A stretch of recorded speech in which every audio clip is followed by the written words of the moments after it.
morning. It is the Drake Toll Show. Westwood One Sports.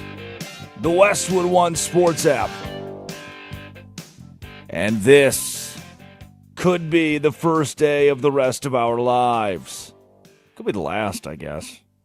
Law of averages. What goes up must come down. I don't know about you. I would hope that if you woke up today in Anna, Texas, that you did not stay up late last night. If you're up right now in Anna, Texas, that you did not stay up last night and watch the National Basketball Association. But you know what I did? I stayed up last night. I watched the National Basketball Association. I watched old man LeBron James go out there and try his best so that you don't have to.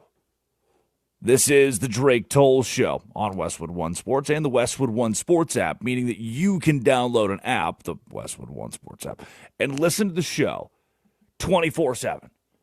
Listen to programming 24/7. Addie Bates produces out of Washington, D.C. Curtis Poindexter runs the board. And after May 4th and Cinco de Mayo, what is left? The carnage is everywhere.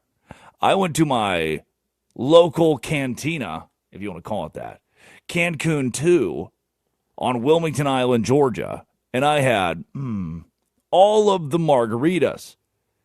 And after I had the first one, they brought the next one. And then what happened, and I'm hopeful that you had a good Cinco de Mayo and celebrated as Americans do. What happened was I got there about 6:30, and someone said, they're bringing around shots. I thought, what do you mean they're bringing around shots? That doesn't make any sense. Because I've been to Senor Frogs in like a Cancun or a Cozumel. And they can I say nipple? Am I allowed to say nipple? Well, you already did. Well, they'll come up and they'll twist your nipple and they'll pour a shot. And you have to, now it's only for the men, and they blow the whistle. They beep, beep, beep, beep, beep. They walk around the place. If you've been on a cruise, you've seen it a million times. Everybody's been there before to Senor Frogs. You're like, God bless America, man. Can they stop bringing the shots around? At least that's my take usually. I'm not the shots guy. I'm not trying to take all the shots. And I was taking shots from the front and the back. Not true. Didn't say it. Never have said that on the show. Would never say that on the show. That is AI. And somebody says they're bringing shots around. I was like, no, this is my family-friendly Mexican restaurant where the servers are walking around and they've got a big number 5. You remember in 2003 when we loved like dolphins? There was just the computer screen with the dolphins frolicking and jumping, and there were rainbows and colors all over it. That's the theme of these Cancun 2. They all looked so sad. The people who own the Mexican restaurant, who are a sweet little family from Mexico, looked miserable yesterday on Cinco de Mayo. Did you take shots? Did you take shots? That's what we all need to know. So what happens is I get there at 6:30, don't get seated until about 7 o'clock, and I hear about these free shots. At 7:20, I hear, rah, rah, rah, rah, rah, rah, rah. There's one of those little, you can wave it around, and it makes this rattling noise, and it jolts me awake in my little booth where I'm sitting. They've run out of pitchers of margaritas, so I have 2 miniature pitchers that I have to finish. That he sits it down and says equals 1 pitcher, and I was like, all right, great. Double fisting. I hear that. Yes, a double fisting pitchers, which is just not. It's not. And I also, the first people I see when I get in there are Jim and Heidi. Jim built the fence at my house, and Heidi did the gardening. And they're in their mid-50s, late 50s, and they put together beer and carols once a month at the local coaches, where on a Thursday, one time every month, they meet, have beer, and drink. They drink beer and sing hymns or carols with the Methodist Church. They're the first people I run into. They are also having margarita pitchers. And I hear that, rah, rah, rah, rah, rah, and it means it's shot time. At my local family Cancun 2, here comes the waiter that I get every single time with a tray of free tequila shots. And you know what? When that shot hit my tongue, hit my taste buds, you have like millions of those. It was all I could do in that moment not to throw up over the entire Cancun 2 restaurant. I'm convinced they watered down the tequila with Malort and Rumpelmans. I think that was the goal here. And that was my Cinco de Mayo. And you know what? That was also the Los Angeles Lakers' Cinco de Mayo. Because you know what happened to the Lakers last night? They lost. Nobody wins in the world of cheap tequila shots. Nobody has a great time in the world of cheap tequila shots.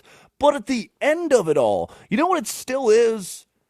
It's still a tequila shot. And you've probably been there in your life where you took one of those. You're like, I probably shouldn't have taken those. Probably a little bit one too many. Or you know what? Maybe you don't drink. You never have drank. And yet, credit to you. You're the biggest winner of the day today. I wish that I could go back and probably be in your shoes right about now. But you know what? What happened to the Lakers last night is they took the shot of tequila Malort and it sucked. Losing's not overall. The scoreboard doesn't look pretty, but you get to the end of the contest and you go, oh, well, at least I was drinking. Now, that's not to say that the Los Angeles Lakers were consuming alcohol on the basketball floor last night, but I'll tell you why. I'll tell you why I make the connection of the comparison. Because for the Lakers, that was a moral victory. For the guy who got the free shot, I mean, this is the equivalent. What the Lakers did last night, what LeBron James did last night, was the equivalent of your neighbor comes over and mows your lawn and screws the whole thing up.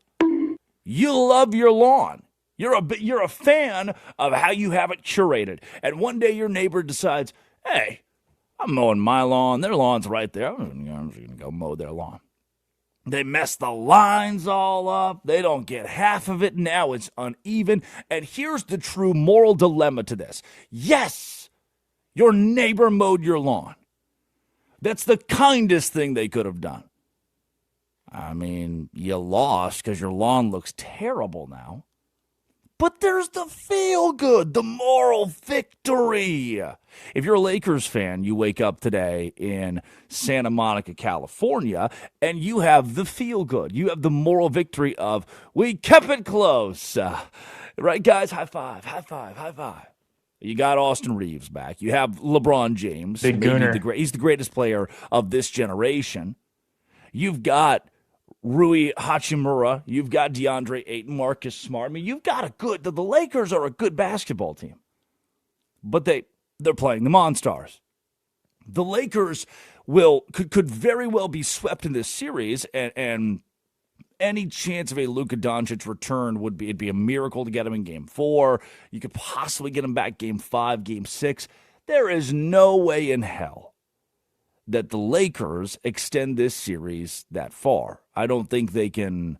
I don't think they can hold off Oklahoma City for a game or two in the hopes that Luka Doncic comes back. But last night, the Lakers shot 35. They shot 41%, 35 for 85, 10 for 30 from deep. The Lakers played just okay. And they held the Thunder at arm's length. They turned the ball over 18 times. 18 times. Gave up 20 points on those turnovers as well. If the Lakers tighten up a few screws, now don't get me wrong, Thunder won by 18 points. If the Lakers tighten up a few screws, it doesn't mean they win. It doesn't mean they win a game in this series. But at least they're competitive. And at some point, with this iteration of the Oklahoma City Thunder, and as dominant as they've been, unless your name is the San Antonio Spurs, I think anybody else in the West has to just, you know what? Hey, man, that shot sucked. It wasn't good tequila. But the bright side is we got a free shot. Man, my yard looks terrible. But the bright side is the neighbor mowed my lawn for free. You're going to have to find, if you're the LA Lakers, after I watch this game, you're going to have to find the little things that you as a Lakers fan make you think, you know what? The sun will come out tomorrow. And those little things cannot be wins because they're not going to be wins in this series. What I watched last night, look at if the Lakers turn the ball over 12 times, they still lose. They still lose. They were in this game. Down by 5 at the end of the first, down by 8 at halftime, and then down by 12 going into the fourth. I mean, it was still, look, the Lakers were still within striking distance, but never close. Like, the Lakers would pull it within 8, and the Thunder go up by 11. The Lakers pull it within 6, the Thunder go up by 10. That was the story of the night until at some point in the early stages of the fourth quarter, it just wasn't like that anymore. Oklahoma City jumped out to a 96-79 lead at the 6:17 mark. That was it. You understood where this game was going, and it was as if Oklahoma City had toyed with its food. And I told you, I predicate this show on honesty, on transparency. We got the highlights from this, and they're the worst damn highlights I've ever heard in my life. So here you go, folks. Let's take you back to the moment that made it all. LeBron James. Fast break dunk in the first quarter to make it 20-17. Again, trying to draw contact. Hit ahead to James. Oh, but wait. There's more. Alex Caruso, the tomahawk slam. He has scored the last 6. Pocket pass for Aiden's broken up. It's Caruso, smart chasing. Not going to get there. We live in an asylum. This place is an asylum. To make it a little better for you, did you do those, Addie? Were those you today? No. No. No. Do never insult me like that again, okay? Yeah. LeBron James is old. And again, he led the Lakers last night. He was someone tweeted this morning he was the best player on the floor. Tough for me to go that far. But here is Chet Holmgren on NBC last night when asked the question, did you ever think you'd play against LeBron James? This is a crazy little thing, isn't it? Chet, when you were growing up in Minnesota, did you ever imagine that you'd be in a playoff series against LeBron James and the Lakers at some point in your professional career? Maybe with him coaching or something. I don't know. But, that was a long time ago, and he's still at it. So it's fun. It's fun to go at it, with great players, and he's one of them. So I remember being 8 years old, watching LeBron on TV, watching LeBron on SportsCenter. And now it's funny to think that I could be in year 6 of me being on the basketball floor, just playing with or against LeBron James. Like that is the longevity of his career is kind of nuts. And Chet Holmgren got a taste of that last night. This honor, this prestige of, wow, I got to play in a playoff series against LeBron James. LeBron went 12 for 17, dropped 27 points. He was the leading scorer on the floor last night. Now, best player on the floor. Shai Gilgeous-Alexander had 7 turnovers. He's going to need to cinch that up a little bit. Best player on the floor, no. But LeBron James did lead all scorers with 27 points in the contest. And the Lakers at 90 points. You know that's not going to get it done. It's not going to win a game against the Oklahoma City. There's no world. Make a bet right now. There's not a playoff game the rest of the way where 90 points would beat the Oklahoma City Thunder, no matter who they are. There's no way OKC scores less than 90 the rest of the postseason. The Lakers need offense. Here's what that same guy that Chet Holmgren was asked about, LeBron James, what that same guy said about the Lakers struggling offensively. Where do you think the offensive issues are coming from right now? Obviously, that's a great defense. Issues coming from? Yeah. Yeah, we have a guy that averaged 37 a game. What did he average, 35 this year? 33 and a half? Yeah. I mean, What are you asking? Okay, well, I'm asking. I mean, like you guys. There's the issues right there. We're playing against the number one defensive team in the NBA as far as the ratings and everything. And when you play against great defense, you have to have guys that can attract multiple defenders on the floor at all time. Even I felt like we had great shots. We got some great shots tonight. We missed them. But when you play against the world champions, having a guy that averages 34, 6 and 8 and 8 and 9, whatever the hell, that's special. So we have to be better at finding ways to get to the blender, finding ways to get to the paint. We know they're a paint storming team, so we have to be better with, getting to the paint, not turn the ball over, and then shooting with confidence. But I feel like we got some really good looks, but shit. Yeah, 37 is an extreme, but that's it. Like, man, how do you make the tequila shot mixed with Malort, the bottom shelf tequila shot, go down better? We're missing Casamigos. Okay, like, what do you mean? How to make the shot? You know what? You know how to make the shot. You know how to make the shot better. You know how to make this whole thing go down. It's got to be a different liquor. It can't. This is a fundamental issue with who is on the floor. It is the lack of quality. We are missing the best thing. We're missing the go-to. We're missing it goes down smooth and easy, and I like it. We're missing Luka Doncic, one of the best, a top 3 basketball player on the planet when healthy. You're missing that guy. Excuse me, Drake, I know it was a tough night at the Cancun 2 local Mexican restaurant. I know you had a lot of shots and margaritas. How could you have made it better? I don't know, man. Better tequila. Maybe better tequila. That's what LeBron James just gave you. The LA Lakers fall 108-90 against the Oklahoma City Thunder. When we come back, the Detroit Pistons. The Detroit basketball Pistons. They did what I told you they would not do, and that is win the series against the Magic. I thought the Magic would close it out. And last night, they made history. Here's how. This is Westwood One Sports and the Westwood One Sports app. This is the Drake Toll Show.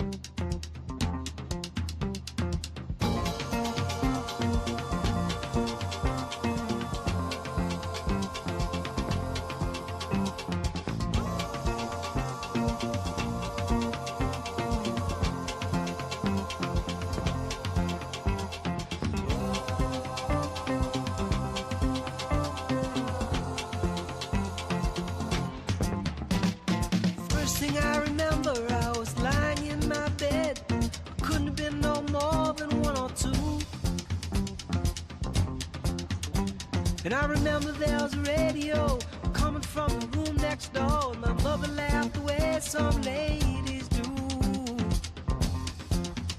When it's late in the evening and the music seeping through.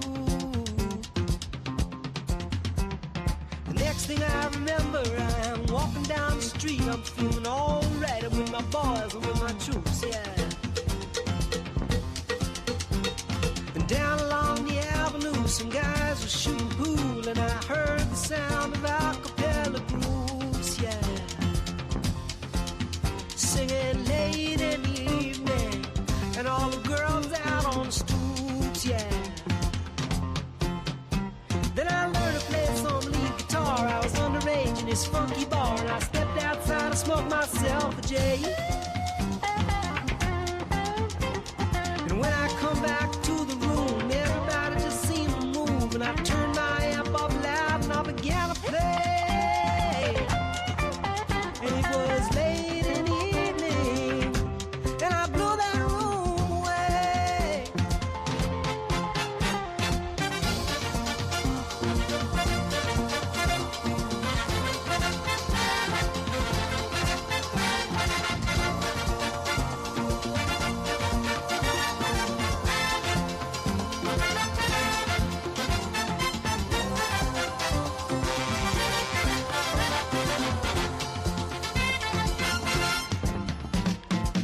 First thing I remember when you came into my life, I said I'm gonna get that girl no matter what I do.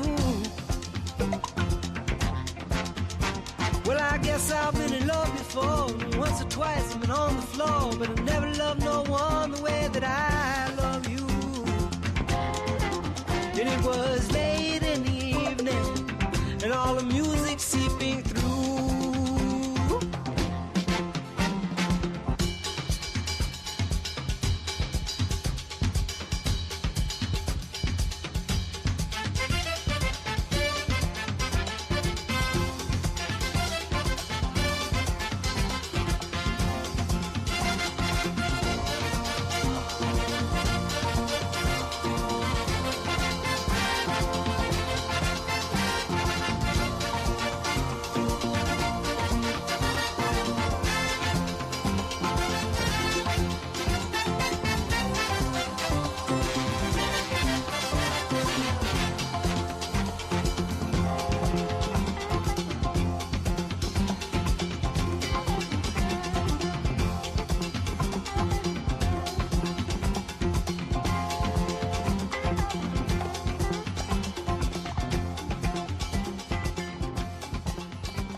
First thing I remember, I was lying in my bed.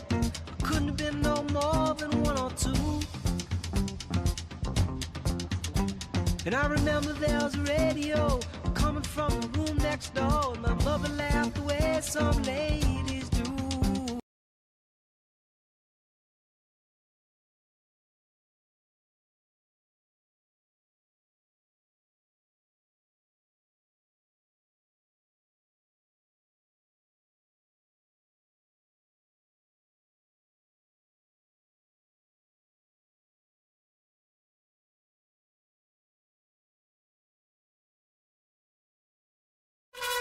Touch yourself. Death! Texas! Tanner Thomas long balls in Las Vegas! What?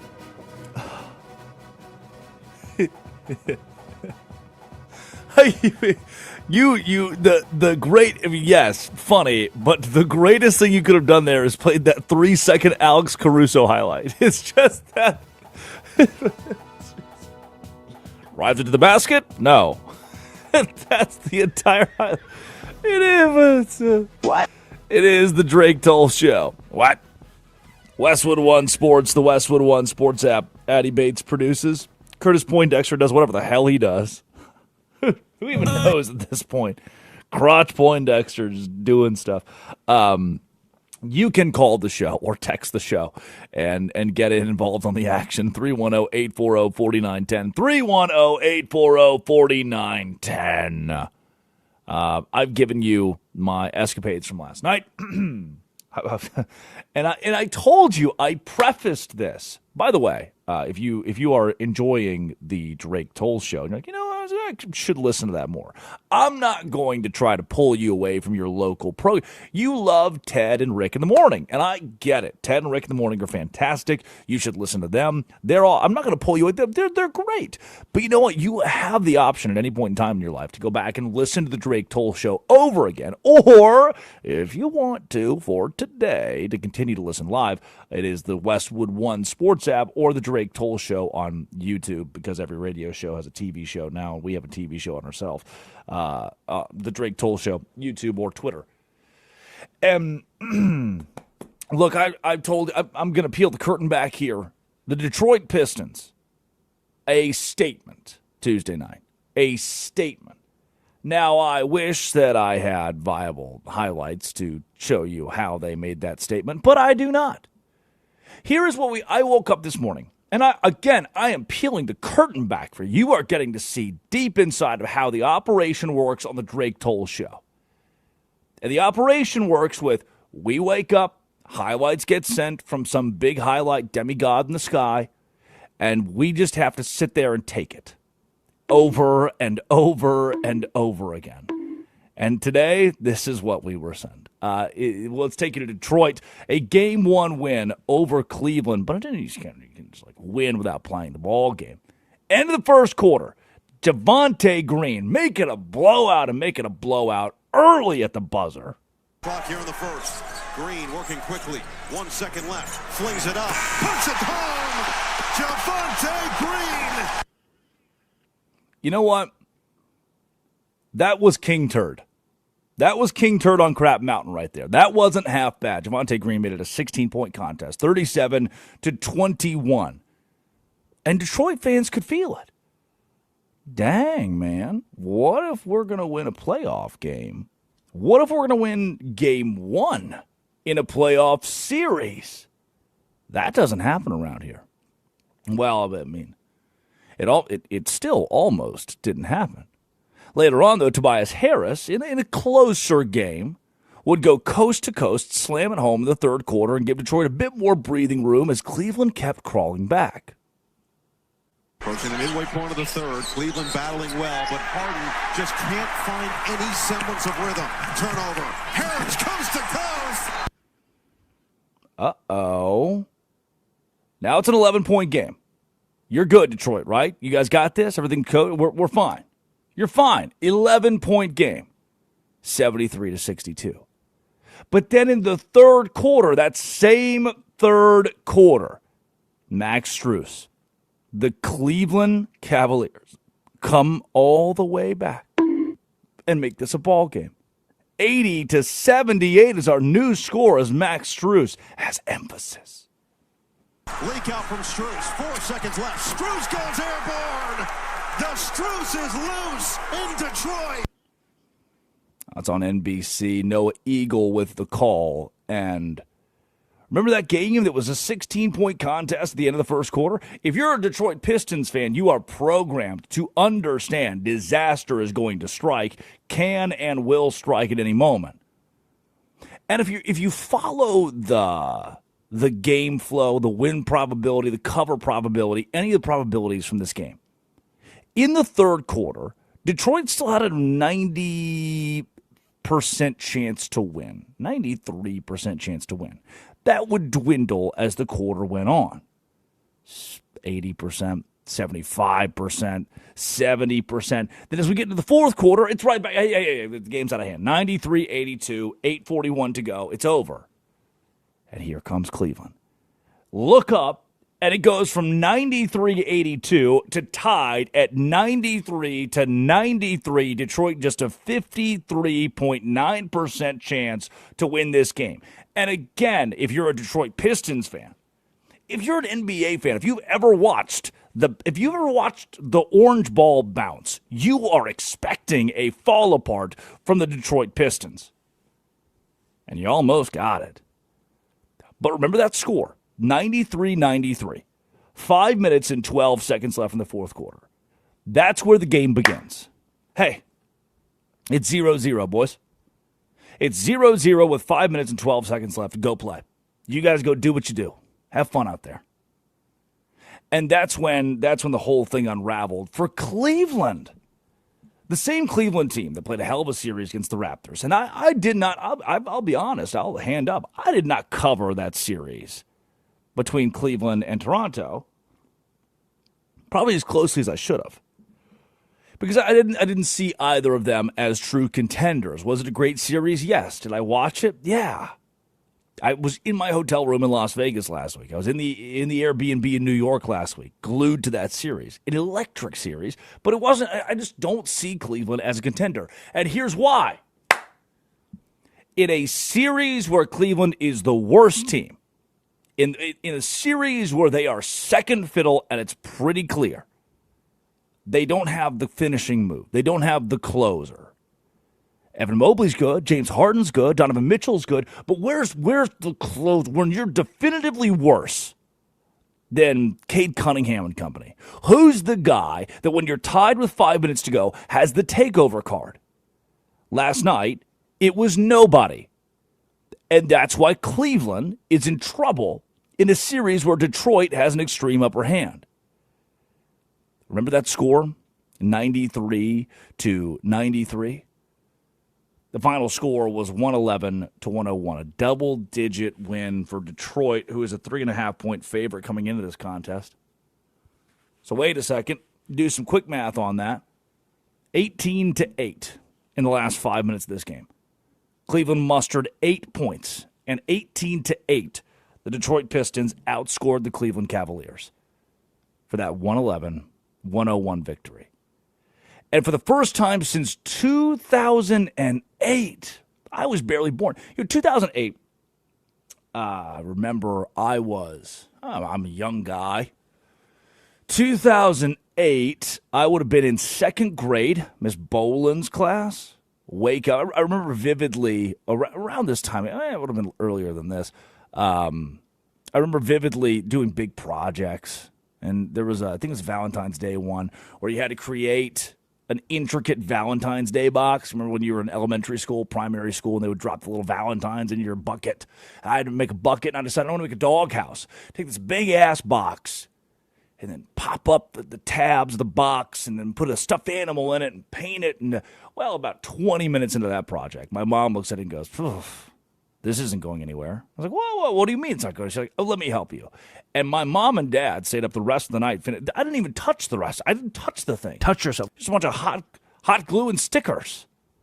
Woke up. I mean, I had the best Valentine's box in the whole damn class. I didn't do it. Would have loved to, but that was when my parents. They were still in there, like, yeah, we're the cool parents era.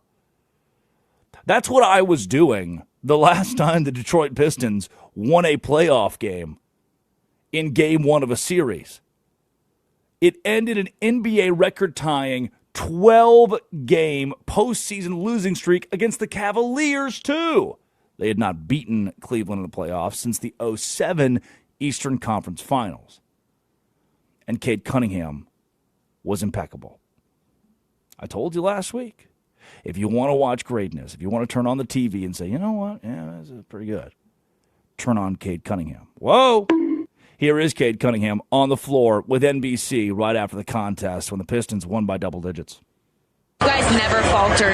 How did everybody contribute to put this game one win away? Yeah, it was a great team win. A lot of effort from everybody. Took a lot of grit from them. Defending the ball, rebounding the ball. They're a tough team, so we knew it was going to be a battle coming in. It was a great team win for us. JB said before the game that the confidence within you guys comes from your defense. How confident are you feeling on that end of the floor? Yeah, feel great. We have a great system in place.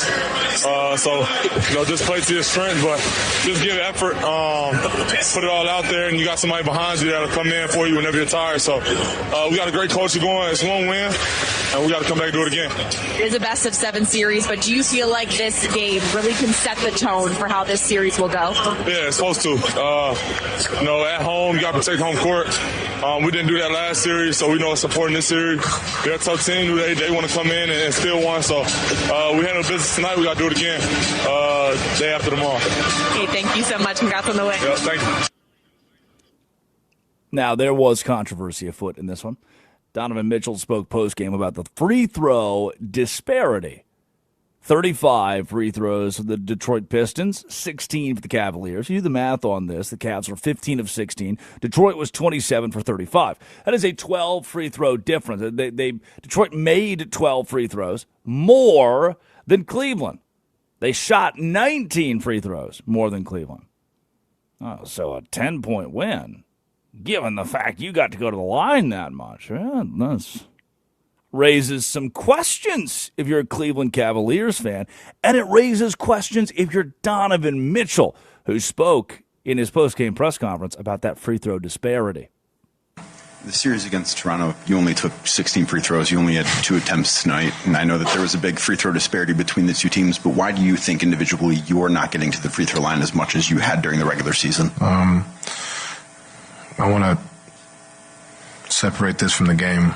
It says the free throw disparity is not why we lost tonight. I want to make sure I say that, but I don't know. I'm trying to get downhill, and a friend of mine got fined for talking about flop, so I'm not going to try to double down. But I mean, like, I feel like that's what I got to do at this point. You know what I mean? Like, I'm trying to get downhill, trying to get to the bucket, and sometimes my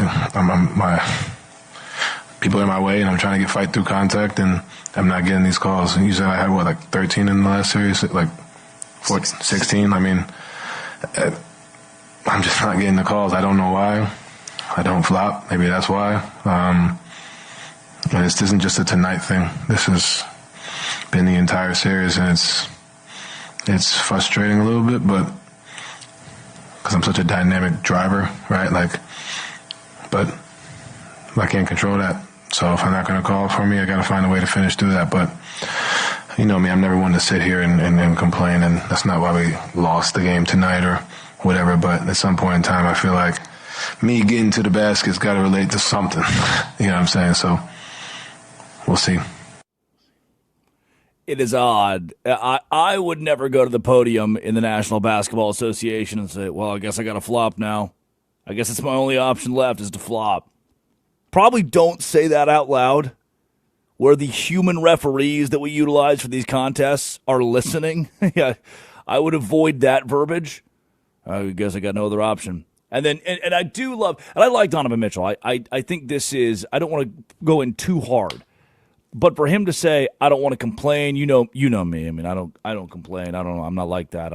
After a minute straight of complaining, a minute straight of, well, I mean, other people are talking about flopping. I guess I've got to flop. Like, I'm going to have to flop now, right, guys? So the only thing I can do is flop. I'm not getting calls. I'm going to have to flop. I'm not complaining. You are blatantly telling me you are complaining about the officiating.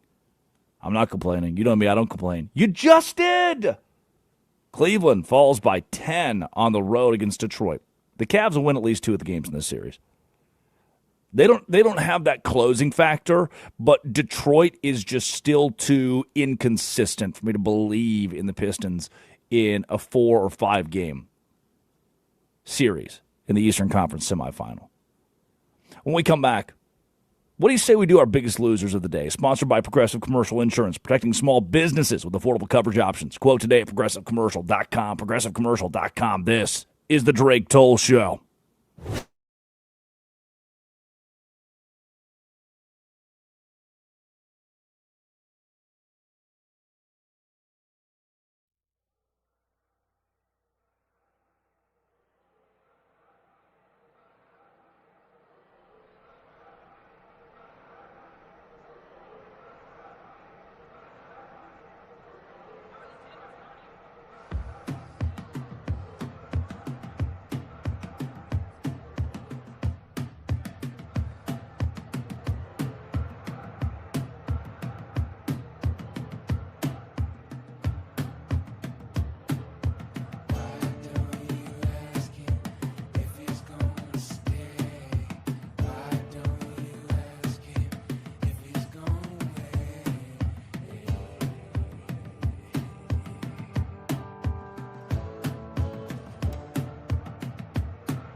Big Gooner.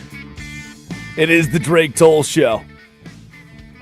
Westwood One Sports and the Westwood One Sports app. The emergence of sentience, man. How crazy is it that we're alive today? How crazy is it you're alive today? You ever think about that? You ever think about the odds on this? How astronomical they are? There's like this cold mechanics of biology, right? It's like the universe is this like profound alchemy, okay? And it's coded. The DNA thing, that's the craziest part. It's like if you got an identical twin, it's coded the same. And intricate, it's like a dance of DNA. It's this beautiful woven thing. But you know what? You know where the real miracle is? It's that line of transition between survival, mere survival, can we stay alive, to now a subjective experience, to creating something that is our own.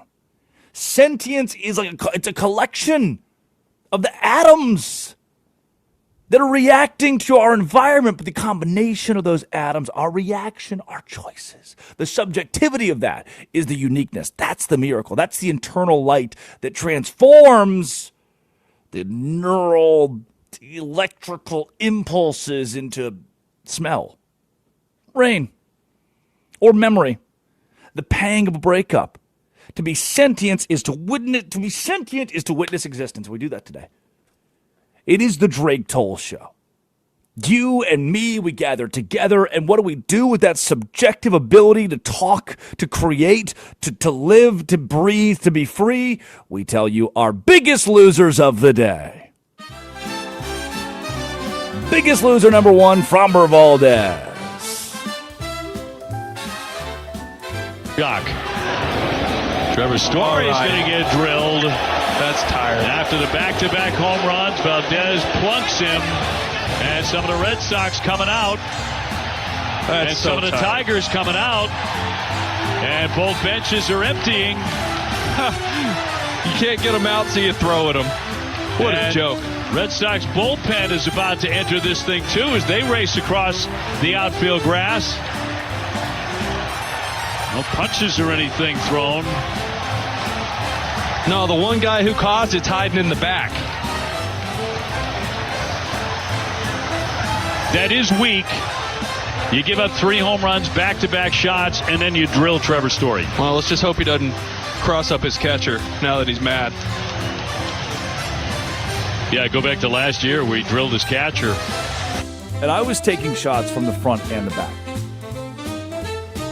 We need the new audio of me saying clearly at the beginning of the show that I was not taking shots from the front and the back. Addy, Framber Valdez, notable nice guy, just a lapse in judgment. I said this from the beginning of the offseason. Whenever no one wanted him. I said he's a great pitcher, except he's a head case. So he has a sports psychologist that he goes to all the time. Obviously not working, because when one thing doesn't go his way, it's a disaster. This is what you see. He hit Trevor Story. He's going to say, oh, it was an accident. I didn't mean to do that. I'm like, dog, you just gave up 2 bombs. You're mad. That's how you pitch. You get mad. I'm glad he didn't cross up his catcher like he did in Houston. Even his own coach, A.J. Hinch, said when the bench is clear, usually you go out there feeling like you're in the right. And he goes, it didn't feel good to be out there this time. Oh, yeah. Defending Framber Valdez is a tough one. That was the Nesson guys, the Red Sox crew, getting at him. They were not happy. The guy who started this is hiding in the back. What a joke. Crosses catcher up. Some anger. I like that.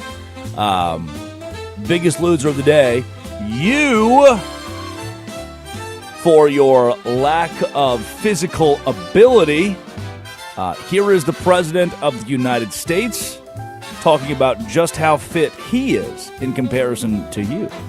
And it is indeed a beautiful day to celebrate America's athletic traditions and champions and physical fitness and all of those things that I work so hard at on a personal basis. I work out so much, like about 1 minute a day max, if I'm lucky. What?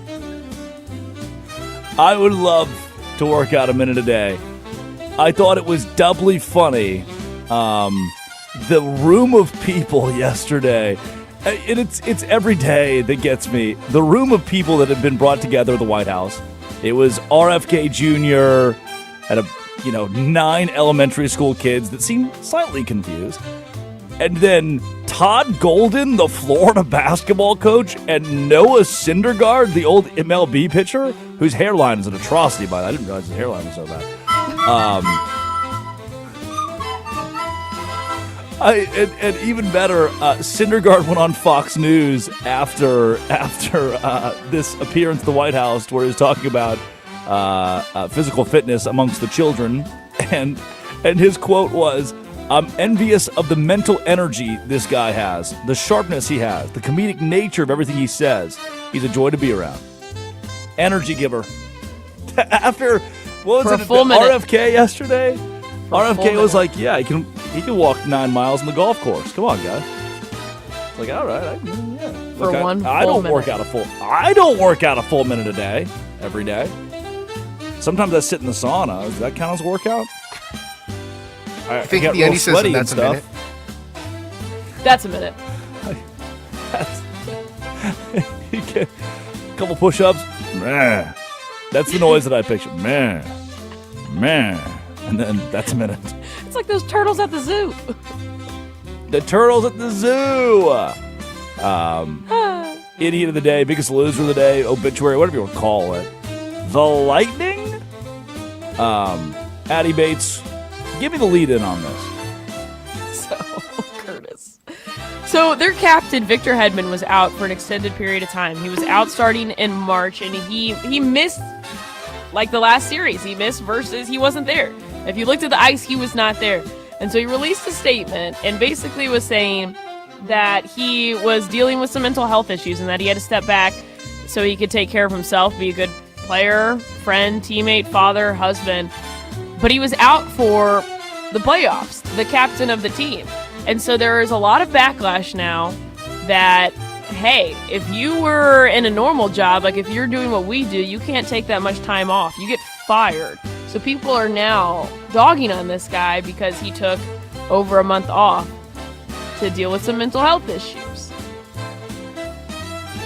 I want to emphasize, because diluting the importance of mental health is stupid. I would not do that. I think the emphasis should be on taking care of yourself. And everybody, the big sad hits us all at some point. Napoleon dealt with this his entire life, and he was a pretty damn good general. That said, if we have decided mental health is an illness, if this is something that should be treated as an illness, whether it's with medication or therapy, or look, you tear your ACL, you're going to physical therapy. If we're treating this as an illness with, again, medication or therapy, we do not. It is, I think, the selfless thing to do in a moment like that, to get help and understand if you cannot perform your role, you should not be a captain. You should not be a leader in that position, because twofold. One, you probably aren't in the space to handle that.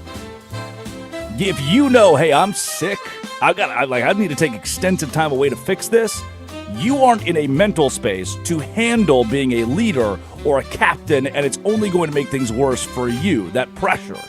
The other side of this, now your team, no matter what role you're in, is looking at you saying, all right, where's our captain? No matter what the illness is, when you lose the Luka Doncic to an injury, you're without the catalyst for your scoring. You're without the catalyst for greatness. And if that is the case, your illness, if you can certainly persist to hurt those around you. That's where it becomes an extended problem, a worse problem. So do I think that mental health should be taken very seriously? Yes. And I think professional athletes, we've seen multiple professional athletes that have cut their lives short, that if we had these conversations and were more open about it prior, that may be prevented. With that in mind, the best case scenario for both parties involved is you get help and step away from a leadership position, and we know, hey, we cannot count on that guy in this moment because he's getting right. In the same way you cannot count on Luka Doncic right now because of illness, he's got to go get right. Am I there? Am I? No, yeah, I agree. Here? No, Okay. I agree with that. And they have their assistant captain. Their assistant is Nikita Kucherov, and he's amazing. So it's not like they were just left in the dust like with no one. Yeah, they'll be fine. It is Addie Bates and Curtis Poindexter. Drake Toll with you on the Drake Toll Show. Westwood One Sports, the Westwood One Sports app. When we come back, our obituaries? Yeah, it's time on the Drake Toll Show. This is Westwood One Sports.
Yeah, it's me, Jackie Moon. Give me that look.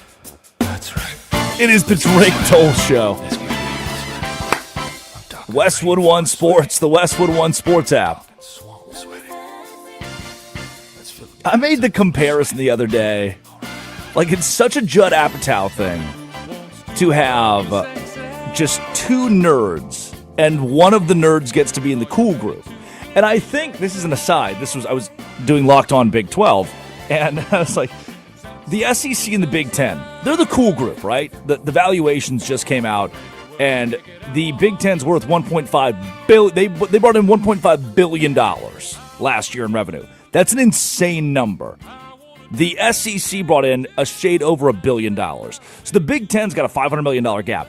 The Big 12, $460 million. So the gap is large. And it's like the Big 12 and the ACC are the two nerds. And at some point, Seth Rogen's like, nah, you know what? Now the tuxedos are kind of messed up. And what you have to do, if you're the ACC and the Big 12, is one of the two has to be the Jonah Hill character. It's like, you know what? No, I'm cool. And you go sit with the cool kids, the SEC and the Big 10, and hope that the other nerd falls to the wayside. Now, what Judd Apatow would do is he would reunite the nerds at the end of the movie and the popular kids die. That's not how the real world works, as you know. And so, this Jackie Moon reminded me of Judd Apatow reminded me. The Big 12 and the ACC are in a nerdy buddy cop movie, completely separate from the realm of Blip and Nitro, trying to fight to get into the cool kid crowd. And that's in similar fact. Sometimes I surprise myself. Like, we opened the show today, and it was my usage of tequila last night to describe the Los Angeles Lakers. I sometimes I shock myself. I'm like, wow, did I really just compare the Los Angeles Lakers to my tequila shot that I took last night? And I did. The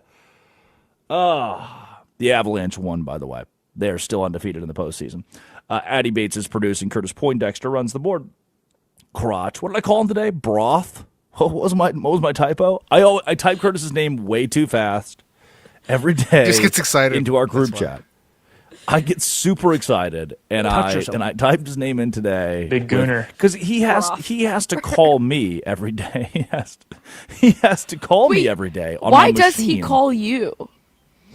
It's just the simplest way to get, because there are, so again, let's peel the curtain back to the people at home. We have what's called Comrex, and it's this little brick, that's not a literal brick. People call it a brick. But it is this little machine. It's got a small TV screen on it. It's touchable. You can touch it or yourself. Touch yourself. And it has a list of 9 different things I can call IP addresses. Okay, so it's got it says Westwood 1, Brick 1, Brick 2, Brick 3, Bricked Up, all the way down the line. And I don't know which one I'm supposed to call any given day. So I just tell Curtis, you call my brick, you call my IP address, and we'll be kosher. And he does. It hasn't changed Did I in 4 explain months, but that's a different story. Yeah. No, that totally does. No, because there were the days there were the days where it's like, hey, today's brick 2. Hey, today's brick 3. Hey, today's bricked up. Hey, today's brick 1. And I just got tired. At some point, Curtis, you brick me wherever you need me, and I'm in. And that's a little behind the scenes in radio. Because people are probably like, hey, how is this dude in Savannah, Georgia, and then Addie's in Washington, D.C., and Curtis is in some submarine deep in the Arctic? Like, how do they all get on the radio every day? And behind the scenes, during that time, Sinatra was stuck in the litter box, and she was banging on the side of it, and I was so hoping y'all could not hear that because it was so loud. According to Good Morning America, the president has postponed and suspended Project Freedom. Oh. I don't know what Project Freedom is, but I don't like freedom being suspended. I don't think it was going very well anyway. Not today.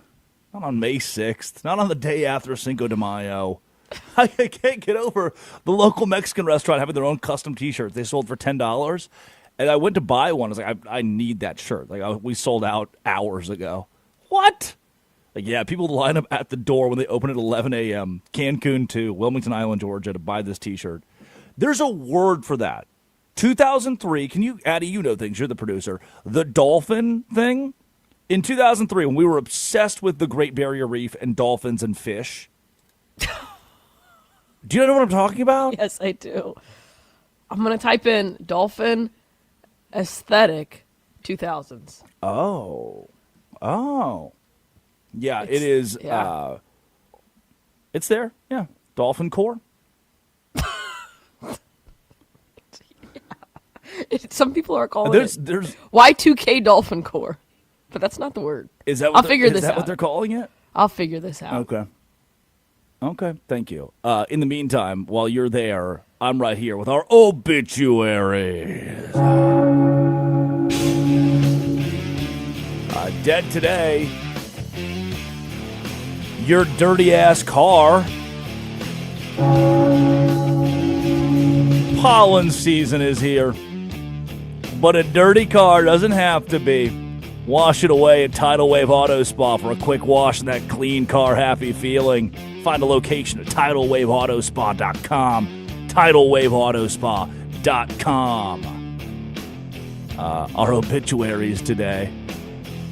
What? We almost died. According to the President of the United States, dead today, almost all of us.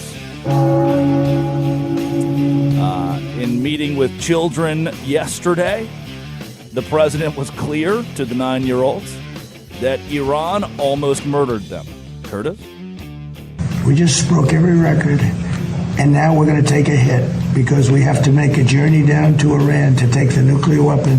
They would have had a nuclear weapon within 2 weeks. Remember, we sent that beautiful B-2 bomber in, and we blew up their nuclear potential. It was obliterated, for those that are not aware, and to a point where it would take them weeks to dig down, and we wouldn't let them dig down. We have our eyes on it all the time.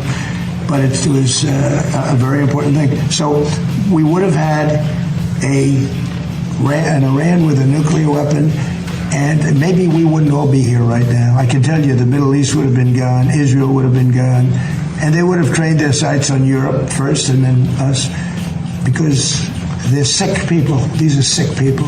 And we're not going to let lunatics have a nuclear weapon. The power of a nuclear weapon is something I don't even want to talk about. It's not going to happen. And we have beaten them badly.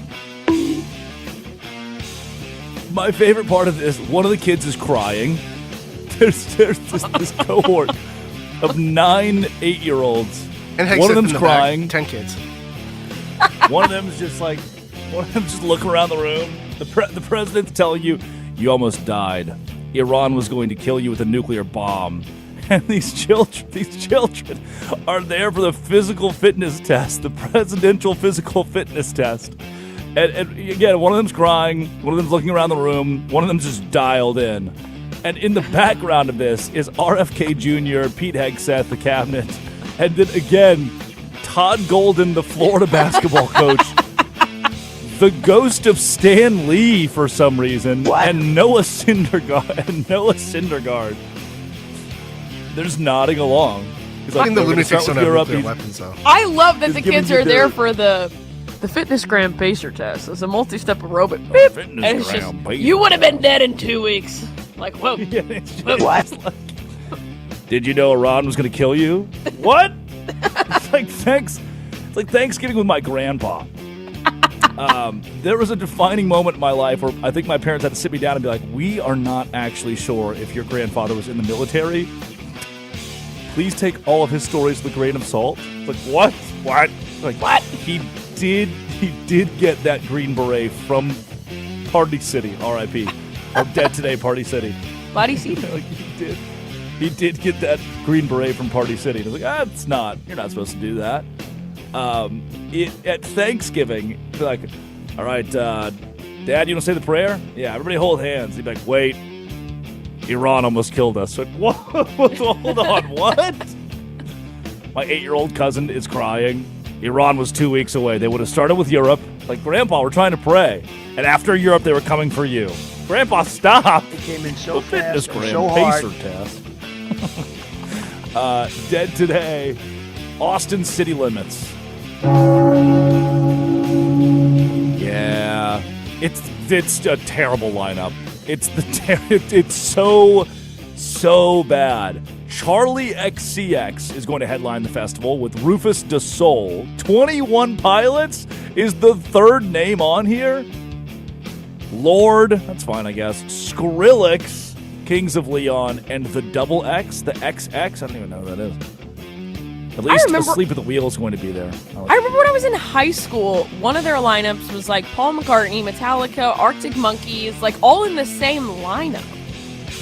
And I was like, that's a dope lineup. And then they've also had like Foo Fighters, Drake, they've had Radiohead, like, and they've also had like Willie Nelson, Sturgill Simpson, like other like branching out of just like one genre of music. And now I look at this, I'm like, dog. By the way, this is an anniversary. It's their 25th anniversary headline. Like, this is their lineup. Well, good thing Paris Paloma, Sky Newman, Marlon Fununkai, and Hunks and his Punks will be there. So, that's actually just Curtis. Nice. Also, not dead today. 3 patients have been evacuated from the ship of disease. See that? That's that cruise ship. And they can't let them off because they have this wild Ebola COVID-esque thing. That's a nightmare. Antivirus? That's a minute. Yeah, whatever it is, not good. Addie Bates produces. Curtis Poindexter runs the board. Time for the Quickie. Top 5 headlines on all of sports. Addie Bates reads them. Drake Toll responds. Here's your first headline. Wild simply not good enough. Avs take 2-0 lead. Wild simply not good enough is it's a great way to put it. You know what? Screw it. They're just not as good. Like, yeah, what a keen way to put it. I watched this game last night from Cancun too on Wilmington Island. And everything that I've been told about, no matter how the Minnesota series went against the Stars, there was really only one way that series was going to go. It was going to be super physical and tight enough that Minnesota came into the series against the Avalanche tired, worn out, beaten up. Everybody's beaten up at this point of the year, but Nathan McKinnon and the Avalanche are just the best team in hockey. But the Wild pretty early did tie it, like immediately after the Avs scored, and then after that it was just all Colorado. 4-1 at one point in the middle of the third period. And I was like, okay, let's just go home, please. Let's just be done. It's over. Everybody stop. It's done. And 5-2 the final. Avalanche, best team in hockey. Wild are not. Here's your second headline. Thunder roll past Lakers despite imperfect game. Yeah. That was kind of where I was going to leave the show. It's like I didn't think the Thunder played particularly well. SGA had 7 turnovers, and the Lakers still left their best game out there. But let's say next game, the Thunder do play really well, and the Lakers do play really well. The Thunder still win the game by 10. Let's say the Thunder play poorly, and the Lakers play really well. The Thunder still win the game by a point or 2. Like, I don't know if the Lakers get a win out of this, and they need a win or 2 or 3. They need to force a game 6 or 7 if they have any shot at getting Luka Doncic back, who LeBron James told the media scores 37 points per game. Bit of an exaggeration. For the first time ever, LeBron James has exaggerated something. It's never happened before. I called it. You know, I saw Kobe hit 50. I was like, he's going to score 81. Like, what? No, you didn't. The Lakers last night they tried. And that's where at the beginning of the show I gave them credit. They tried. Here's your third headline. DeChambeau plans YouTube pivot if Liv dissolves.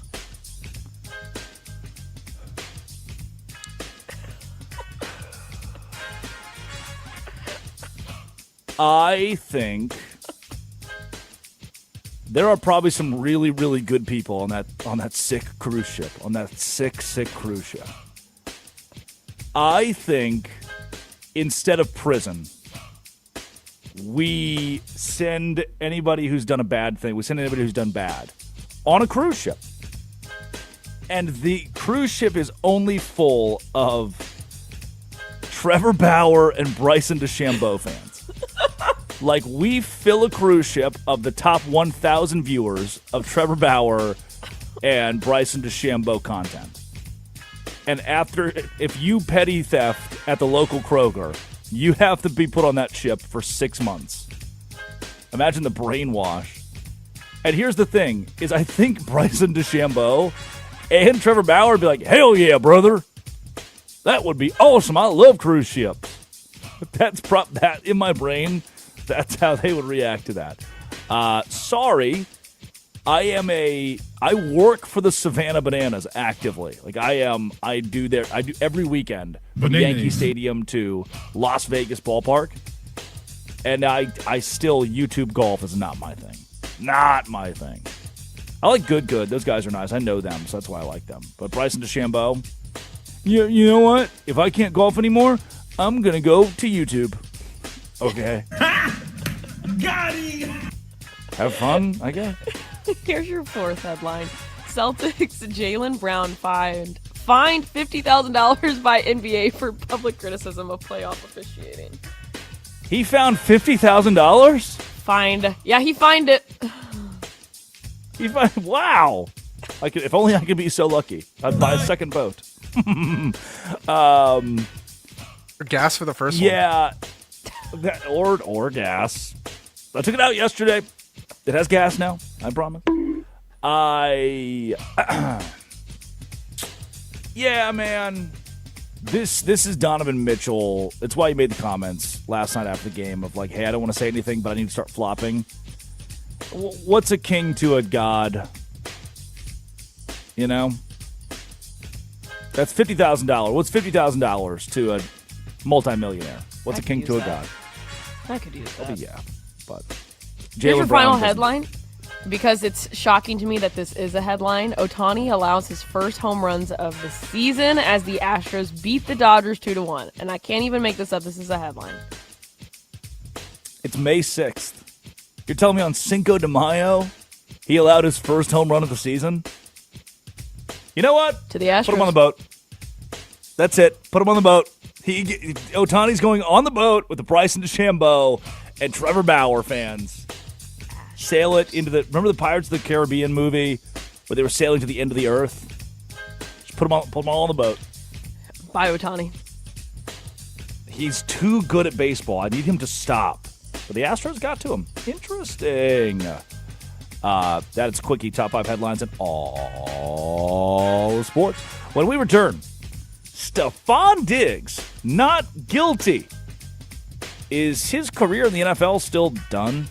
This is Westwood One Sports and the Westwood One Sports app. This is the Drake Toll Show. Aaron Rodgers still has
It is the Drake Toll Show. Westwood One Sports, the Westwood One Sports app. Does Truist Park sell Coors Light? Let's see. Oh. Yes, they do. It is 7:24 and 19 seconds Eastern Time on Westwood One Sports and the Westwood One Sports app. And you best bet that I'm excited for the party animals in Savannah Bananas this weekend, the home of the Atlanta Braves, Friday, Saturday, and Sunday. I can't tell you, can't say it out loud. Can't say it out loud who the special guests are, but they are going to be there. There's going to be many of them. It's going to break the internet. It's going to break the internet. Few of them. There's a few of them. It's not Curtis. But did I tell the story? I told the story on the air yesterday of the guy in the autograph line asking for Curtis. Did I tell that on the air, or did I just tell it in private? Did I tell America that? Okay, I needed to. There are Curtis fans. They look just like you and me. They walk among us. 3 of them. You might not. you might not. They are a quiet but powerful bunch. This weekend comes in awesome timing after last weekend. The Savannah Bananas and Texas Tailgaters played a high school stadium, Navasota, Texas, and the All-American Rejects played a show out there. It's pretty awesome. And then on, what was it, Saturday? Dude Perfect, Diplo. Come on, anybody? Diplo. For out of 102,000 people on ESPN for the Savannah Bananas and the Texas Tailgaters. I think we're on the CW this weekend. Oh! You in the Pac-12. So if you're sitting at home, if you're sitting at home and you're like, ugh, I'd like... First, if you're making that noise, you should probably get that checked out. You should also be put on the Trevor Bauer, Bryson DeChambeau cruise ship. If you're making that noise. But if you're like, I wish there was more Drake Toll Show. Well, there is. Locked On Big 12 or the Savannah Bananas organization. Or the CW this weekend. So after Superman and Lois, and then Impractical Jokers, then you can... Oh, what's that? The Professional Bowling Association. It's also aired on CW. So after that. The Professional Bowling Association, thank you. As soon as those are over, again, Superman and Lois. Bowling. It'll be me. I'm like, whoa, I know that guy. He's from the radio. It's Lex Luthor. And you can watch, and I'll say things like Las Vegas long ball, or whatever the hell that was that Curtis played. Death! Texas! Tanner Thomas long balls and... Long balls. Oh, wow.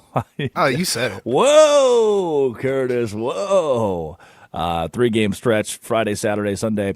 Addie, I know you have been a dissenter of the Savannah Bananas. I mentioned yesterday we want to grow baseball, but wasn't it kind of cool that 102,000 people showed up at our cool little game on Saturday?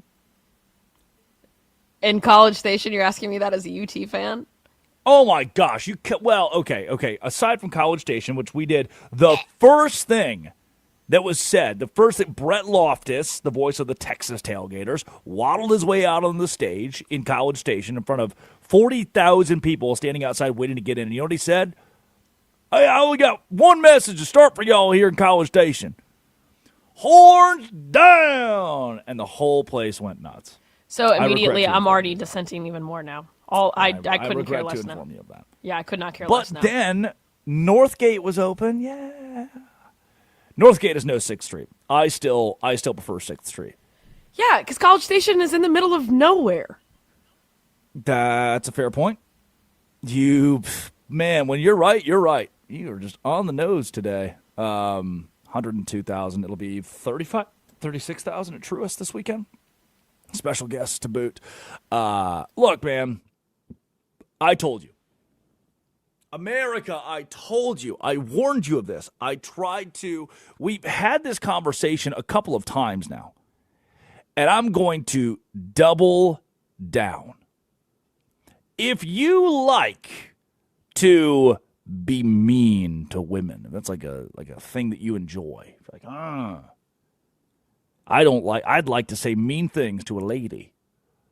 Or if you'd like to do the exact same to children, or, hold on, actually, I was about to say or animals. No. Now, if you say mean things or hurt an animal, you're done. That's the gulag for you. You're going on the Bryson DeChambeau, Trevor Bauer boat.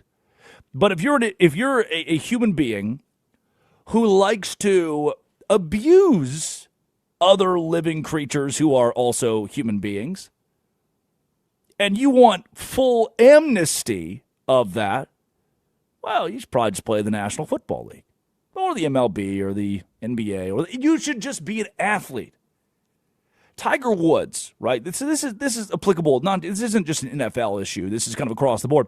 Tiger Woods, I'm coming to find out in 2008, 2009, that he has been cheating on his wife with allegedly over 100 women and just flying them out across the country, and he's flying to places to meet these ladies. And you know what we did? You know what we did as a society? All the guys are like, man, dude, I'll be honest with you, that kind of awesome, man. He's probably, I wish I had Tiger Woods. Like we took the huge. So if somebody calls you like, hey, Dave from accounting is cheating on his wife with over 100 women, you're like, Dave's a sick man. You keep my kids away from Dave. You keep my wife away from Dave from accounting. You know, I want you to, and I know this is kind of an odd request here, but I want you to picture somebody who, it could be somebody you don't like that much, just somebody who's in your life or around you, and you find out tomorrow, and that guy that you're 50-50, kind of cold on, kind of hot on, you're like, the guy's okay. I've had some good, some positive, some negative interactions. I want you to take that guy, and you find out tomorrow he's cheating on his wife with over 100 women. You would be grossed out. Well, but when Tiger Woods does it, let me take you back to 2019. It is the Masters Tournament, hole 18. Tiger lines it up.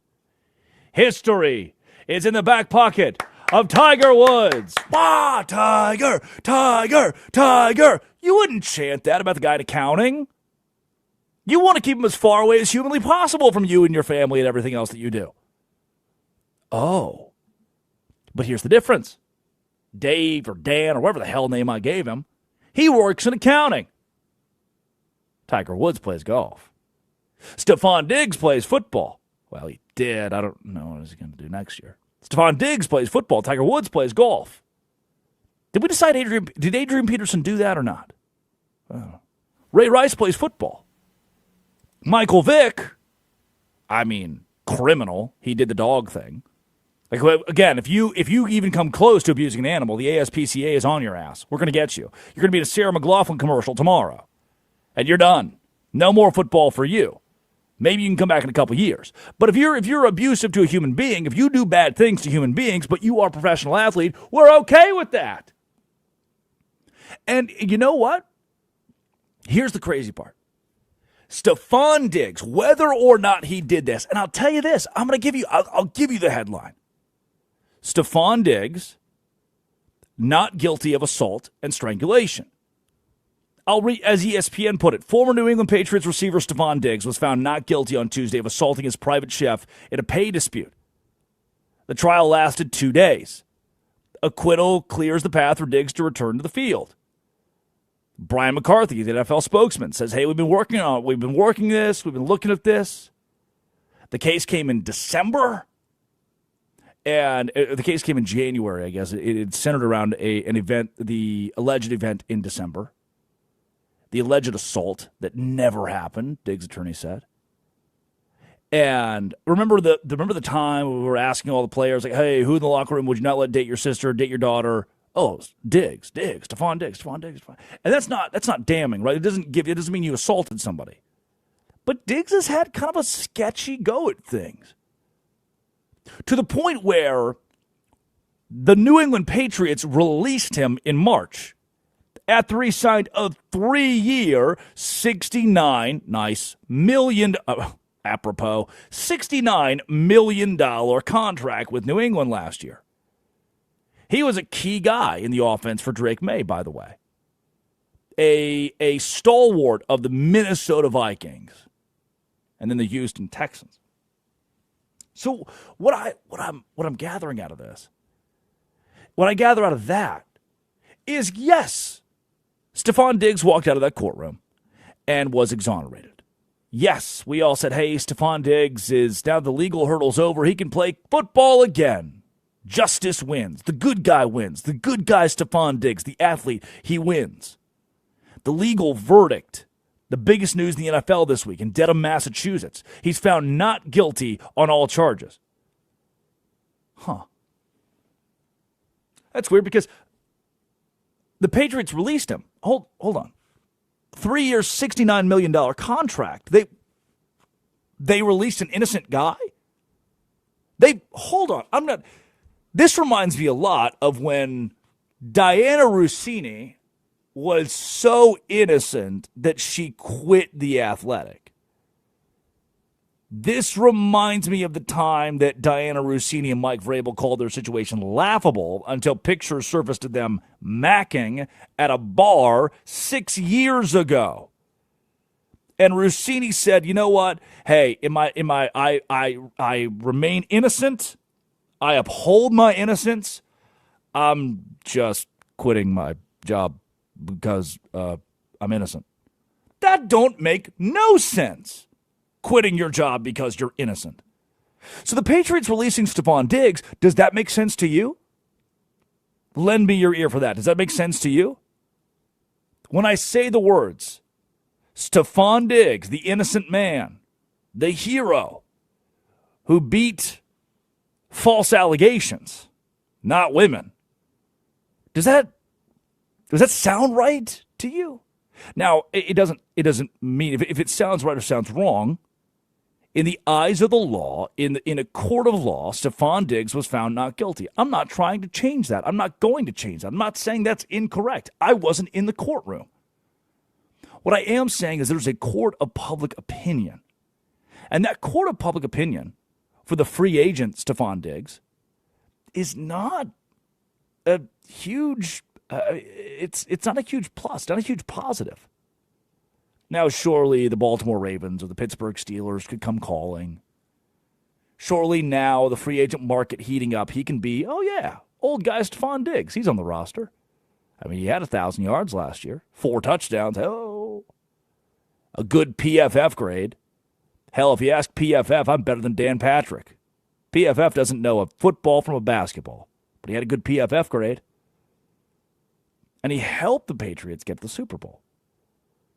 So if you think it's a notable good guy, Stephon Diggs should be on your college, should be on your NFL football team, I should say. Great. Awesome. But the court of public opinion, that's a hard thing to overturn. That's a hard thing to fight back from. You didn't even fight back from the court of the New England Patriots. They released your ass because you were so innocent. That's weird. I don't remember anyone releasing. It's stunning to me. We're trying to. It is clear we're screaming at you who these locker room cancers are, who these players are that just are not suited to be on a roster in the National Football League, not conducive with the locker room. We are trying to tell you who they are. I think we got one here. When we come back, college football playoff. 24 teams. The coaches voted. The coaches won it. This is the Drake Toll Show.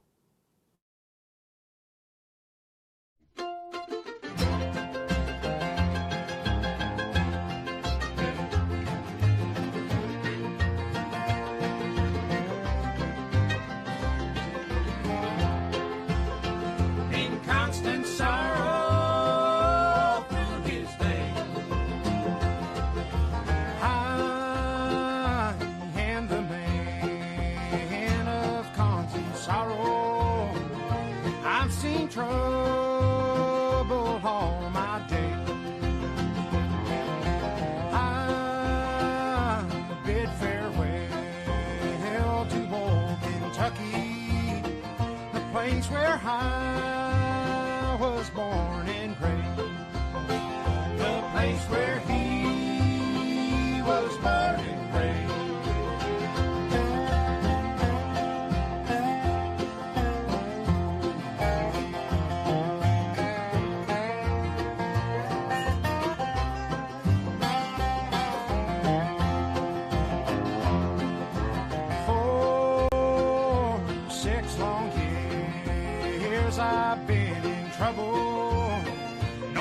treasure here on earth I find. For in this world I'm bound to ramble. I have no friends to help me now. He has no friends to help me now.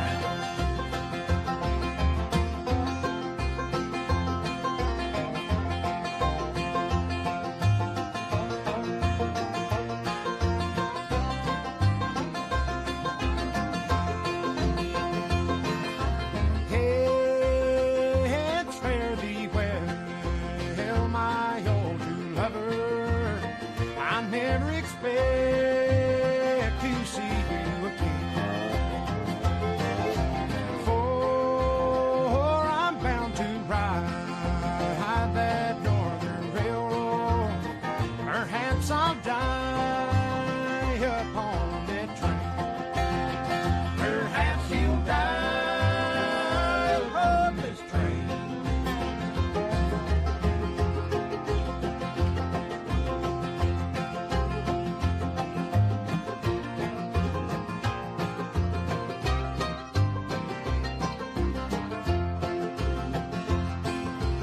You can bury me in Sunny Valley for many years where I may lay.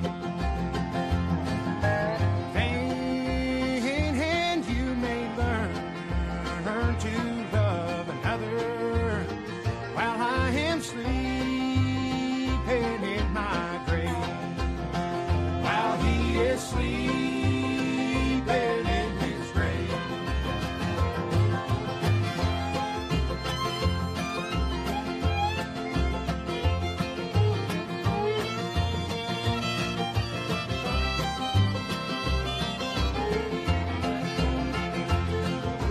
Maybe your friends think I'm just a stranger. My face you never see no more. But there is one promise that is given. I'll meet you on God's golden shore. He'll meet you on God's golden shore.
Death! Texas! Tanner Thomas long ball!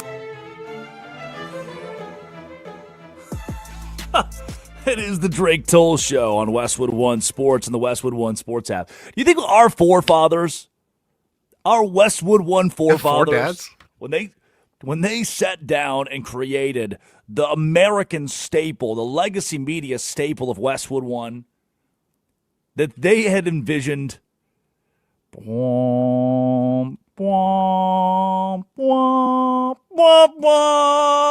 it's just Curtis playing that sound. Do it again, Curtis. Death! Texas, Tanner Thomas, long balls. And that's just, they are rolling in their, they're all alive, but they are rolling in their beds. I hope they're not awake yet. What a time, Curtis. What a time, man.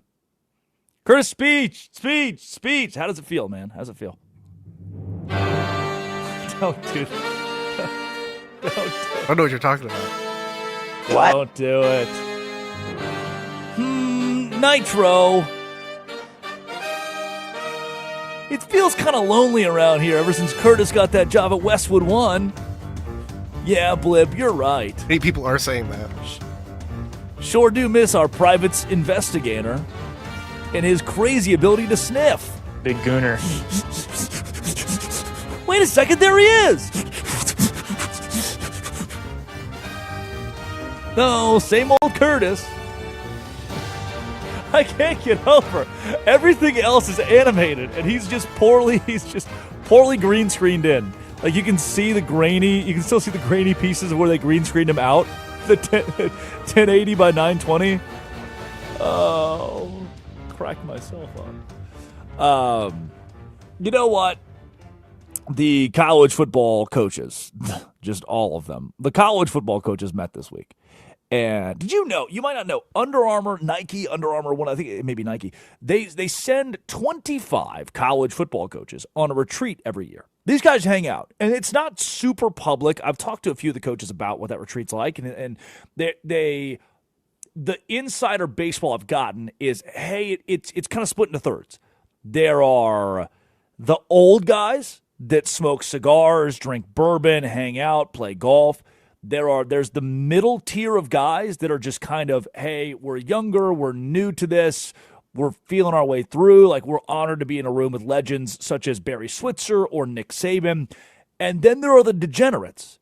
You might not know this, but your favorite head football coach in college football might be a degenerate just like you and me. So when I was celebrating Cinco de Mayo with tequila yesterday in the margarita that I had, college football coaches are also having tequila and margaritas. A third of the coaches on this retreat every year are getting into some nefarious trouble. They're trying to go out. They're Mike Vrabel, Diana Rossiniing themselves a little bit here. And so the college football coaches that met in this conversation are all tight. They get each other. And now, if I am the young coach who just got invited for the first time, I want to sit at the table with Lavelle Edwards and Barry Switzer and those legends. You know, this is me thinking 15 years ago. Those legends as they are the ones who helped build the game into what it is today. Those are who I want to learn from. I don't want to go out and uns at Club One or at Coco Bongo in Cancun. No, I want to sit down and bend the ear of the great college football coaches, while Urban Meyer might not be doing that himself at this meeting. And with the coaches getting together this week, they decided, you know what? 2014 playoff, we in, we out. And the American Football Coaches Association, the group that represents the prominent coaches in college football, voted last week, per ESPN, to support a 24-team playoff format and discontinue conference championship games. This originated from Ross Dellinger of Yahoo Sports. Can you picture it? The air smells like fresh-cut grass. Charcoal. Can you hear it? It's that faint echo of the marching band in the distance. You see it kind of climbing up the hill, pregame, tailgating, and as they climb up the hill, they got the little hats on, little feather hats on.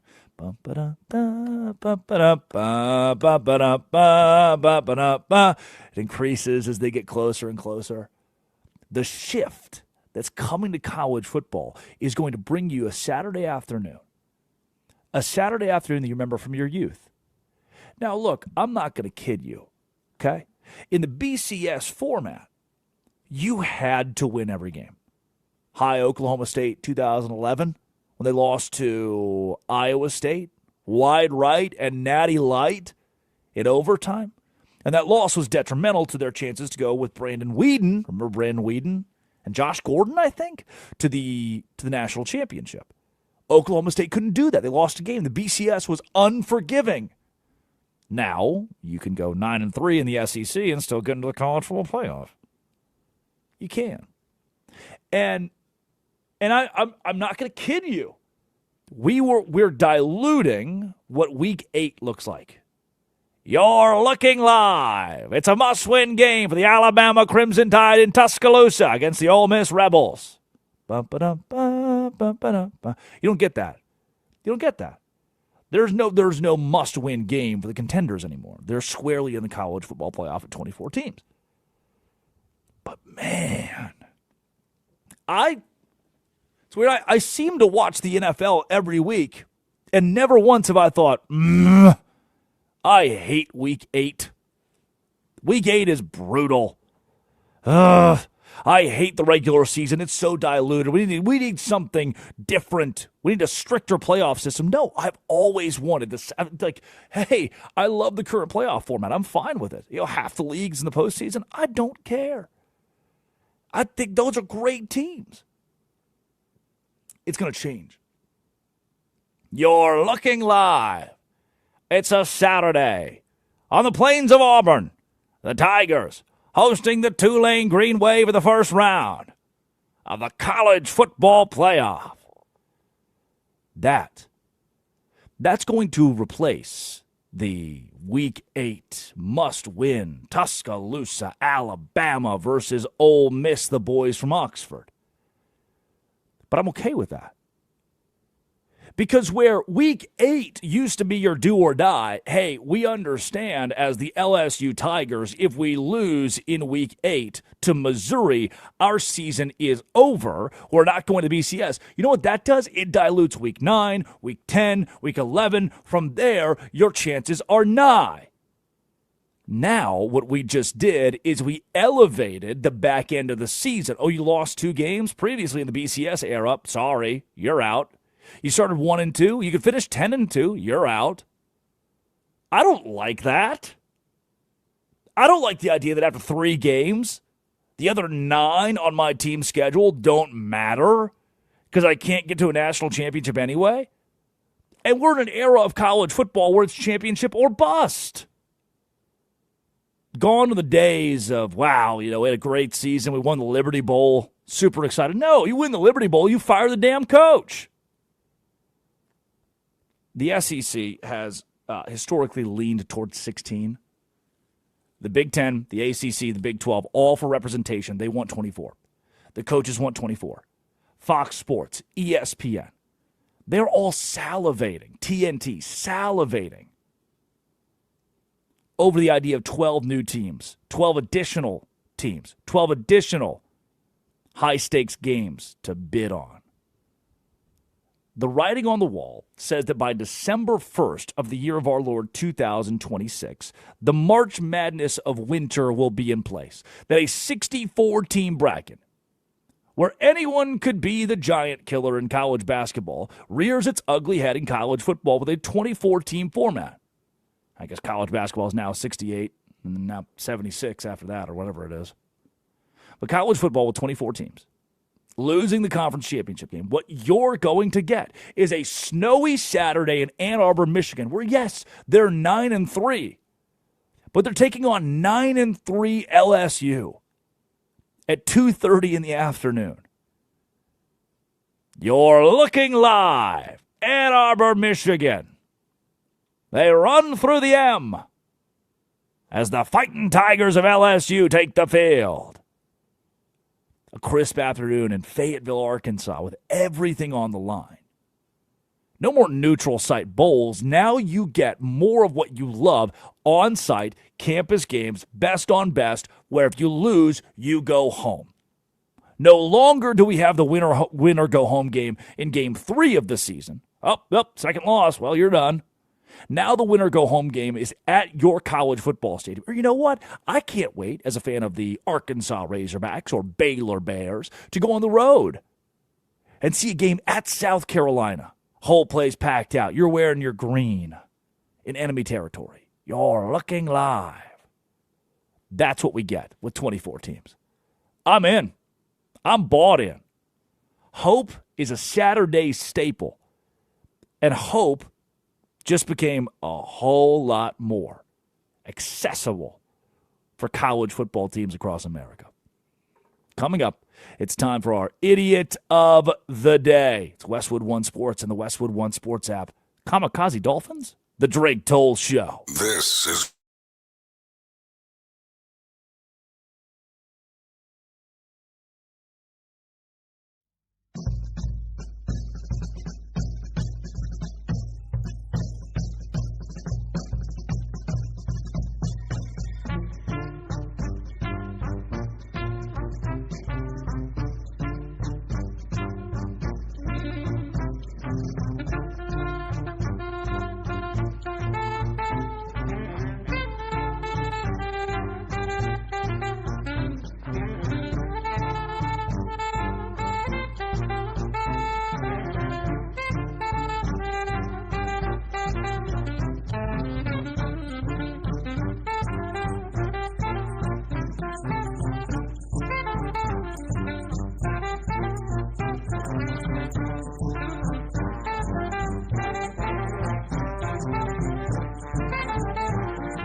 rhythm to the brain. What? It is the Drake Toll Show on Westwood One Sports, the Westwood One Sports app. Good morning, the 8 o'clock hour on the East Coast. Meaning if it's the West Coast, you're just waking up in Santa Monica, California. I'm dealing with your ghost. Headed to the gym. You promised yourself 2026, you'd go to the gym every single day. We have passed Cinco de Mayo, and you're still doing it, huh? Hey, look, you missed a day or two in February. I get it. I understand. It was the day after the Super Bowl. Come on. What do you want me to do? The day after the Super Bowl. It's Monday. But you held to it. And here you are. Better off for it, huh? You've seen the results. Pushing 5 months in. You can't go a day without working out at this point. You crave the gym. You yearn for it.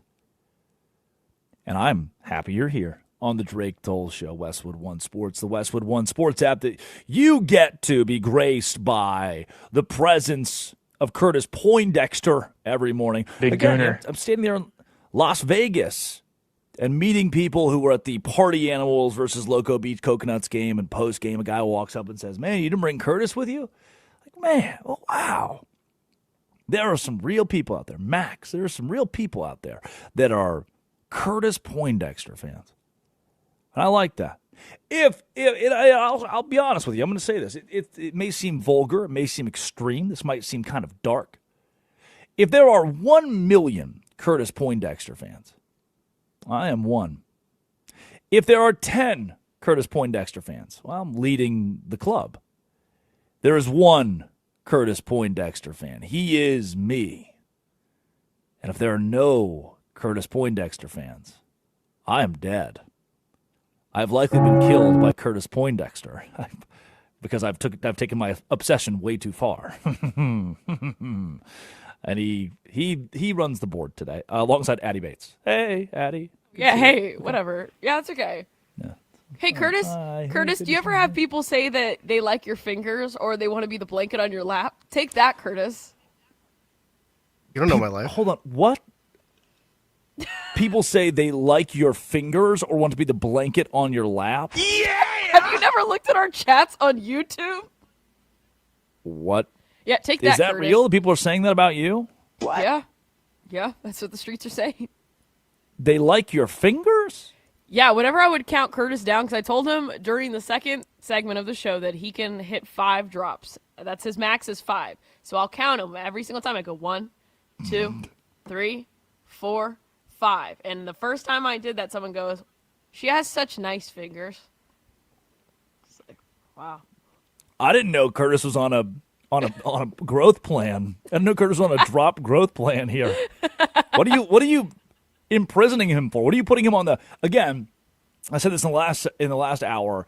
I think that all fans of Bryson DeChambeau and Trevor Bauer should be put on a cruise ship and just sail it to the deep blue sea. And then anytime someone does a crime, instead of sending them to Guantanamo, you send them to that cruise ship. Why are you sending Curtis to the DeChambeau Bauer cruise ship for playing the bonk? Believe it or not, I'm walking on air, but I'm also a producer. And so sometimes when I really actually have to put the foot down and have it sound somewhat professional sometimes, early on in the show in particular, like he knows not to do certain drops during like important monologues. He knows that for rejoins, he's limited. He's in the room. You can talk to him as if he can hear everything you're saying. He's with us right now. Curtis knows. Right, Curtis? And I was taking shots from the front and the back.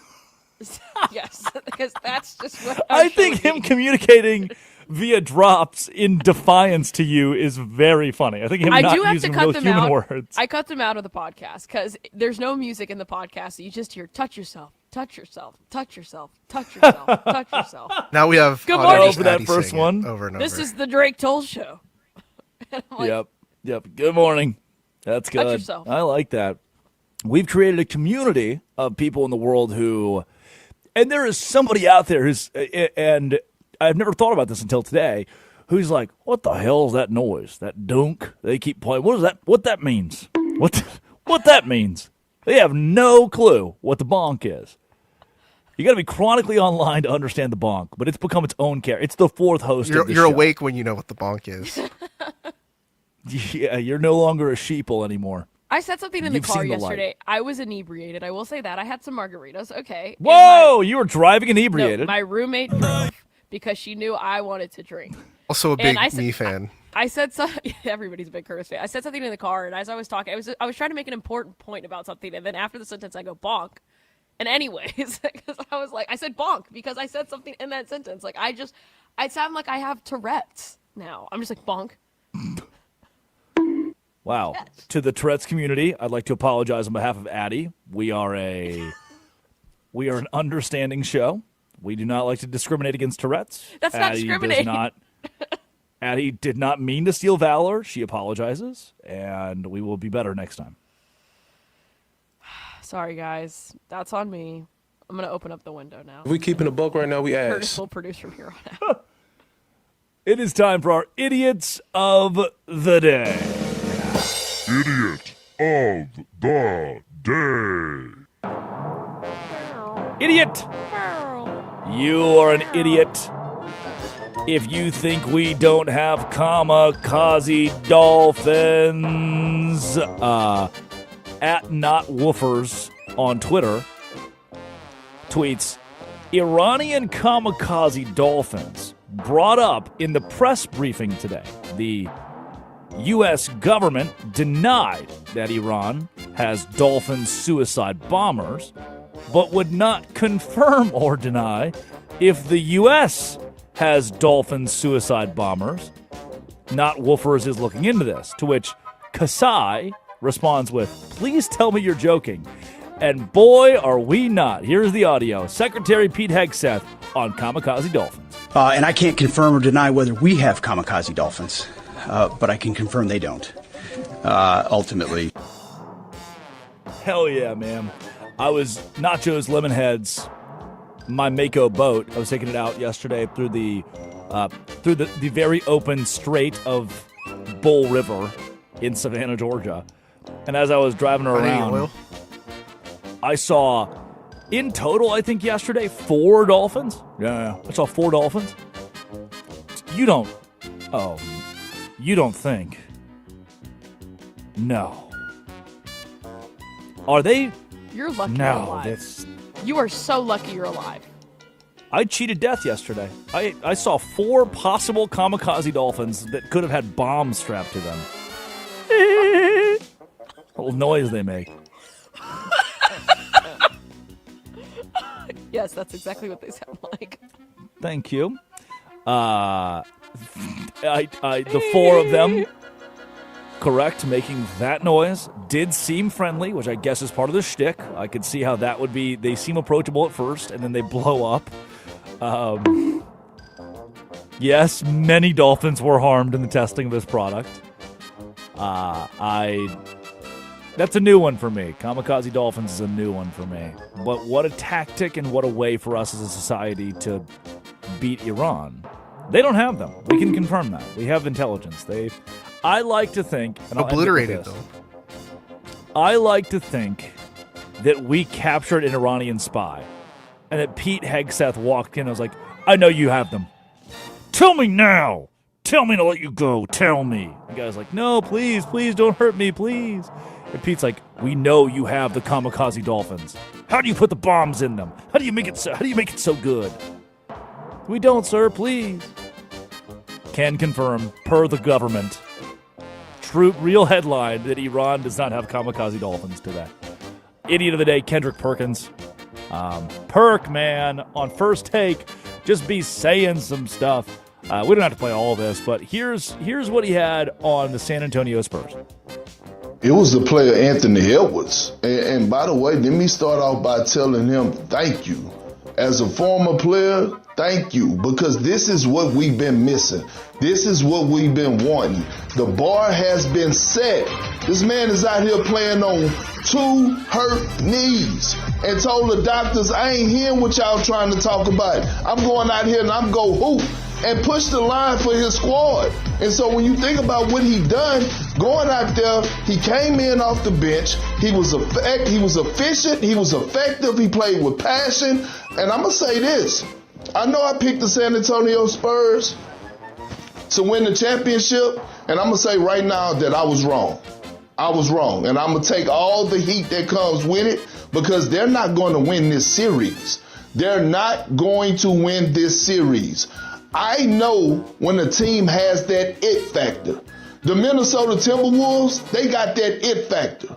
Those guys are on, I used to call the Miami Heat when they had Jimmy Butler and Bam, and they made their final run. Okay, get off. No. What?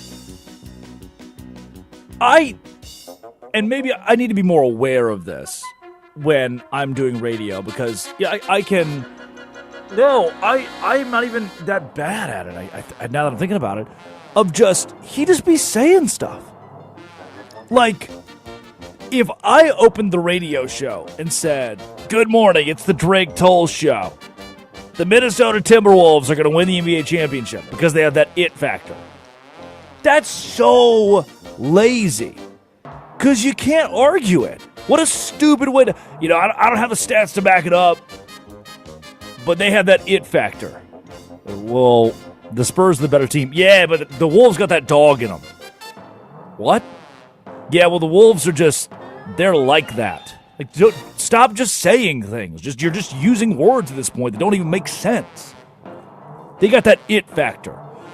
You just told me Anthony Edwards had 2 broken knees. And now they're an it factor? I am not... When the Magic beat the Pistons, when the Magic got on top of the Pistons, like, oh, wait a second. There are structural holes in the way the Pistons are playing basketball because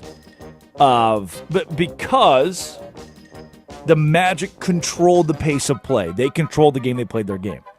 With San Antonio, after one loss to Anthony Edwards and the Timberwolves, yes, it was in San Antonio, in a close game, in a coin flip game, how are you going to say the Spurs are going to lose the series? How are you going to have, with your chest, the confidence to say the Spurs are going to lose the series? The Spurs might be the best basketball team on the planet, not named the Oklahoma City Thunder, and they probably are the best basketball team not named OKC in America. I don't know, man. Oh, they got that it factor. I can't argue the it factor because it's not a thing, because it's not a metric. I could go on this show all day and give an opinion and not back it up and just say, oh, they have that it factor. I watch these teams. I played in the NBA. They have that it factor. What does that mean? And how is it reasonable analysis on a major network about the NBA playoffs? Idiot of the day, the MLB social media team? This is a good one. MLB tweets 10 hours ago. Shohei Ohtani finished 7 innings for the first time this season. Clapping emoji. Ari Alexander quote tweets it with, and got out-dueled by Peter Lambert. Maybe not the night to do the every little Ohtani thing is content. Addy, we sure do love our Shohei Ohtani. Yeah, he lost. He lost to Peter Lambert, a guy who played for the Rockies and then went to Japan. Big Pete. Yeah. No, like in Japan. He's not even like great. He's not even a great pitcher. This is like their bench warmers. This is their C team. And of course MLB was Ohtani, but at least he went 7 innings. Didn't win, but he won 7. Idiot of the day, America. Guess viewership's down, huh? What? Yahoo Sports tweets, Skip Bayless will join Stephen A. Smith on ESPN's First Take this Friday, marking the first time the two have appeared on the show together since June 2016, per Front Office Sports. The reunion of Smith and Bayless on First Take is described as a one-time show. Here you go. Let me spare you the 3 hours of that show. What? No, you saying that? I can't believe you said that. No, you're wrong. LeBron's better. No, Jordan. No, you're a crazy person. No, you're a fool. No. And scene. Thank you. That's it. That's it. Pretty good. All right, we're going to commercial. We'll be right back. We're back from commercial. No, you're wrong. No, stop. No, you stop. Kiss already. Just kiss. Just the tension's building. Bezos. Final idiot of the day. Addie Bates? That's weird. It says Addie Bates in here. Because she's trying to make the idiot of the day the greatest tier maker beer list of all time. It's so bad. S tier, number 1 tier, Miller Lite, yes, and Guinness. Guinness is kind of an odd one to throw in there. A tier, the tier 2, Pacifico, Dos Equis, sure. Tier 3, Coors Light, Blue Moon, Coors Banquet, Stella. I like all those beers. Tier 4, Budweiser, Tecate, Busch, Pabst Blue Ribbon, PBR. Tier 5 would be Bud Light, Keystone, Miller High Life, and Michelob. I agree. Michelob's not good. And the worst beers, Heineken and Natty Light. Addie, what's wrong with the list? Miller Lite is not S tier. Guinness is for sure. But I would even put Miller High Life before I'd put Miller Lite. Would Guinness. So how do you have Tecate on that list but not Modelo? What the hell is that? Oh, yeah. No, that's the other thing, right? Yeah, Miller High Life is the champagne of beers. Miller Lite is for my dear friend Drake Toll. My dear friend Drake Toll. Also, Heineken, if it's from a keg, it's good. If it's out of the bottle, that's when it gets skunky because it's that green bottle. But it's from a keg, it's not bad. Natty Light, that's college beer. Put Keystone down there with that. Put Miller on the same tier as Bud Light and Budweiser and Coors Light. Banquet needs to move on up if it's going to replace something. Stella needs to move on up. It's just stupid. This is a stupid list. This is made by someone who's had one beer their entire life. I had to stop drinking Bud Light after they did that thing. After they let one of those comedians get into my beer commercials. Tell me Shane Gillis on a beer commercial, I'm done. That's it. No more Bud Light for me. Ugh. And I loved it. That's all I drank for a year and a half. Not even water. Miller Lite. Yeah. Miller. It's Miller time. With Livy Dunn, baby. Curtis Poindexter. I should text her. Curtis Poindexter runs the board. Addie Bates produces. When we come back, let's go Boston. This whole Stephon Diggs thing. Did we get it right? Well, it is the court of law. And what is his future in the NFL? Cameron Stewart joins us. This is the Drake Toll Show.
History, consider yourself made. For the first time ever on a radio show, shipping up to Boston, plays to bring us back. It is the Drake Toll Show, Westwood One Sports and the Westwood One Sports app. Drake Toll with you from the Savannah Bananas organization and Locked On Big 12. Look, man, I said it in the middle hour. If you, not dogs. If you want to beat up a dog, don't do that. NFL's not going to like that. But people, that's sometimes a little bit different. Professional athletes have a long leash, some leeway. But this professional athlete, Stephon Diggs, was not guilty, ruled by a court of law. And the former New England Patriot is now on the free agency block and can go wherever he wants. Cameron Stewart of the Wicked Boston Show joins the Drake Toll Show.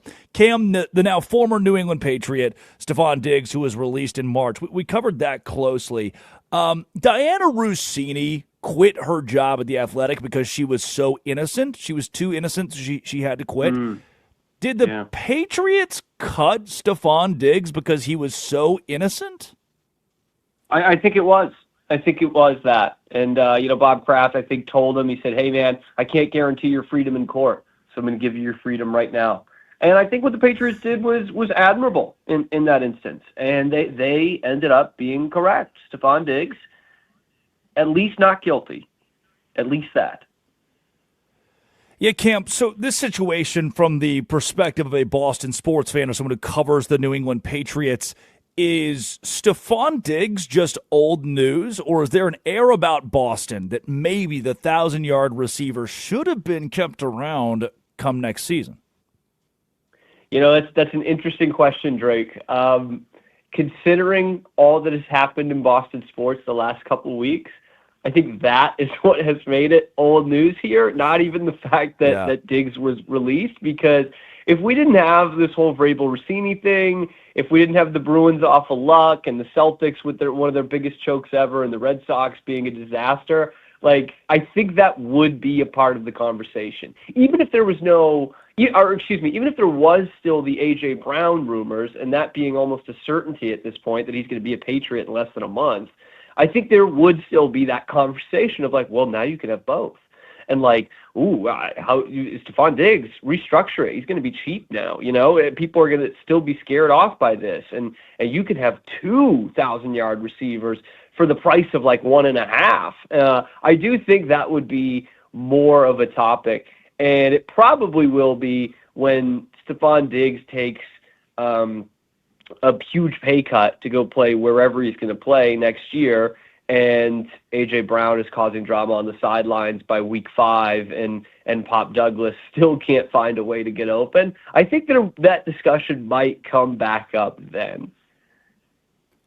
You mentioned A.J. Brown. Is there a feeling in New England as though, and in talking to Philadelphia analysts, they do not believe A.J. Brown will be back. I don't think he'll be an Eagle this season. Is the belief that he's going to be a New England Patriot?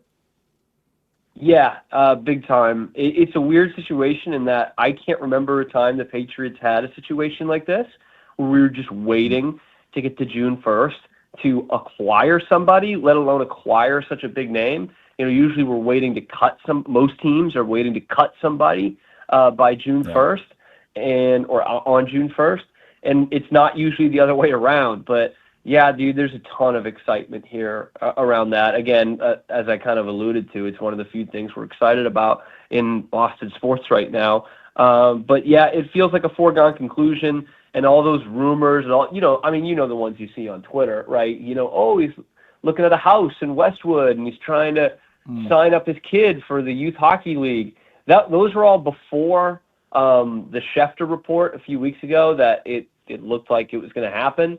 And so then all of those things suddenly do take weight. And so, yes, I do think there is almost a foregone conclusion, if not a certainty around here, that A.J. Brown is going to be a Patriot.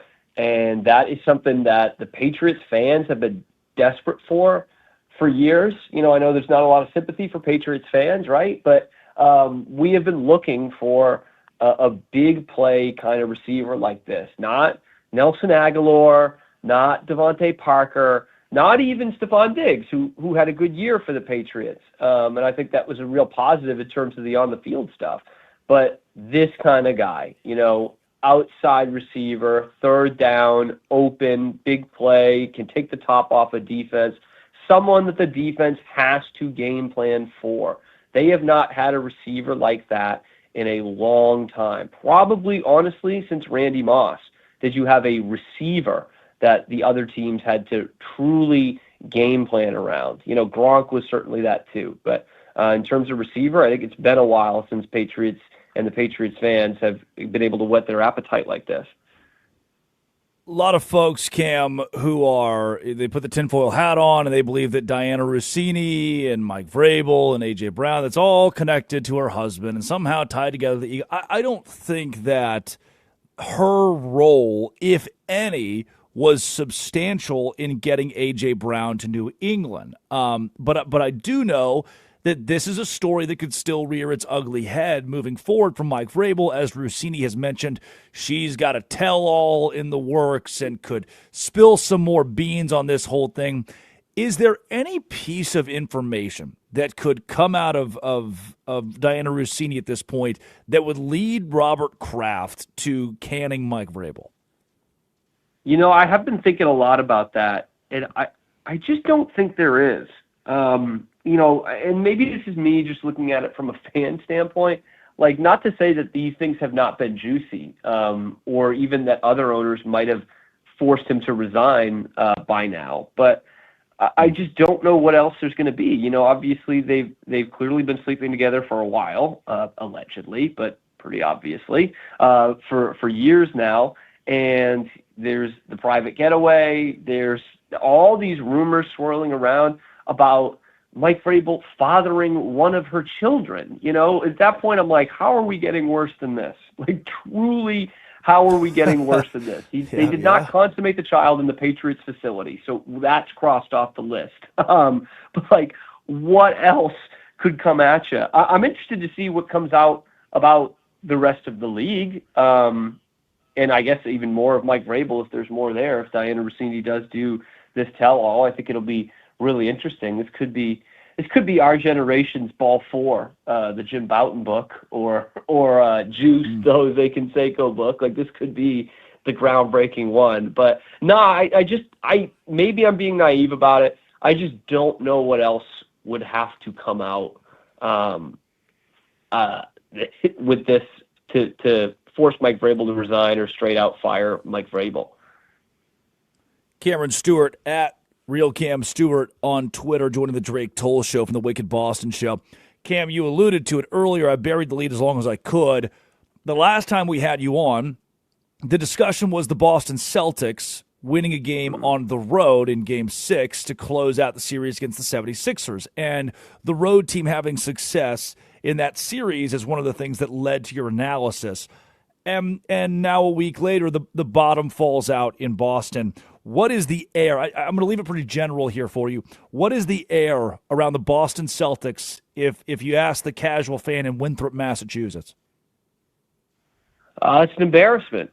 Like right now, this was a complete embarrassment by the organization. It's the first time in their almost 80-year history that they've blown a 3-1 series lead. And they lost 3 games at home to a team that they've dominated in the last 10 years anyway, and they hadn't lost a playoff series to them since Larry Bird's 3rd year in the league. Like, it's been a long time since a team like, the Sixers have punked you. And it was so bad, Drake, that I got to the point where going into Game 7, I was like, you either have the worst choke in your franchise's history against the Sixers, or you lose to the Knicks 2 years in a row. Like, which would you rather have? Like, it was really bleak. And then you get the Jaylen Brown Twitch stream the next night, which is something that absolutely nobody wanted, nobody needed. That was a terrible, terrible look. Even if Jaylen Brown is 100% correct and gets completely vindicated, and the refs he's talking about become the next Tim Donaghy, it's still a bad look. It's awful. And it's just fodder for the rest of this offseason. And now, Tracy McGrady, who is close with Jaylen Brown, is on a podcast last night talking about how there's all this frustration between Brown and the Celtics. So I'm like, what the hell does he have to be frustrated about? Like, there's nothing the Celtics have done that should frustrate this guy. It's a real, like, bizarro kind of world for the Celtics right now, because while they have had disappointing losses in the playoffs recently, in the last couple of years, surrounded by with a championship in the middle, while they've had those embarrassing losses, like, they haven't had weeks like this where they are losing face. And, they're supposed to be the best run organization, not only in this city, but one of the best in the NBA, one of the best in sports. And it's feeling like it's falling apart at the seams right now. You've still got the best GM in the league. You've still got a top 5, top 6 player in the league in his prime, although, clearly battling another injury here. So I'm not going to say like the future is dismal for the Celtics, but the air around this is not a good one right now, and we're slowly getting into toxic territory if this Jaylen Brown frustration saga happens to keep up. Of course, Cam, this is the last thing I got for you. Of course, we all assumed that the Sabres and Canadiens would meet in the NHL postseason, and especially not in the first round. This was a guaranteed. I mean, it's the Canadiens and the Sabres. I guess the new blood is cool, but the Bruins being knocked out by Buffalo, who's the better team, but we've talked about it a couple times. The logo just doesn't make sense. You're losing to the Sabres and you're the Bruins. The logos don't make sense when you lose that contest. That same casual or diehard Boston sports fan in Winthrop, Massachusetts, how do they deduce the Bruins in 2026? Well, I think you'd look at it and say, we lost to a better team, but the frustrating part about it is that's now going back 2 postseasons. That is 6 straight home losses. Like, that is incredible. That is so tough to do in the NHL. Yeah. I mean, that's Pistons, back-to-back Pistons playoff era, series. yeah. Yeah, I know. Yeah. It's back-to-back playoff series where you've lost all 3 of your home games. And it's 3 wins in your last 14 playoff games at home. That is disgusting, dude. That's horrible. That is like bottom of the barrel stuff. I think you still look at it and say, hey, it was better than we expected. And I'm careful in how I use that, because I don't know if it's a huge step in the right direction. Like, I think they still have a lot of the same problems they had last year, just with a couple guys having career seasons. I think the core issues are the same, but you did, wait and see if you were going to have an elite goalie again with Jeremy Swayman, whether that was just a 1-year hiccup last year. And that was a big check. You've developed a couple of young guys, Fraser Minton, Murat Husnudinov. You've got your top 10 pick into the NHL fold by the end of the season. Like, there's certainly some positives to take. And you got back to the postseason. That's a fun thing. But I think you still have ways to go. And I'll tell you what, all of the Bruins fans are feeling pretty bleak after the NHL draft lottery last night, holding out hope, the 58% chance that the Bruins would pick either 6th or 7th, with Toronto's pick that was top 5 protected. And it ends up being just the absolute worst case scenario possible. The Leafs get number 1. They're going to get another generational prospect. Two times in the last 10 years, they have not made the playoffs, and both times they ended up with the number 1 pick. And now that pick slides to the Bruins unprotected, but in 2028, which is not in the Pasternak window. It's not really in the McAvoy window. And who knows? I mean, the Leafs will have 2 number 1 picks on their team. They could be dealing you a pretty garbage pick, in the 20s sometime 2 years from now. Cameron Stewart, at Real Cam Stewart on Twitter, The Wicked Boston Show. Cam, thanks for your time this morning. Hey, anytime, my man. It's got to be really tough. I'm just thinking about this for the first. It's got to be really tough to have woken up any day this week, last week, and be in Boston, Massachusetts, and be a Boston sports fan. Ugh, what a tough, brutal 7 to 10 days. Oh, you know what? Not tough if you're a Detroit Pistons fan. Yeah, this one's new. Let's give you last night in the National Basketball Association and what to expect tonight when we come back. This is the Drake Toll Show. Aaron Rodgers.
Bananas organization and Locked On Big 12.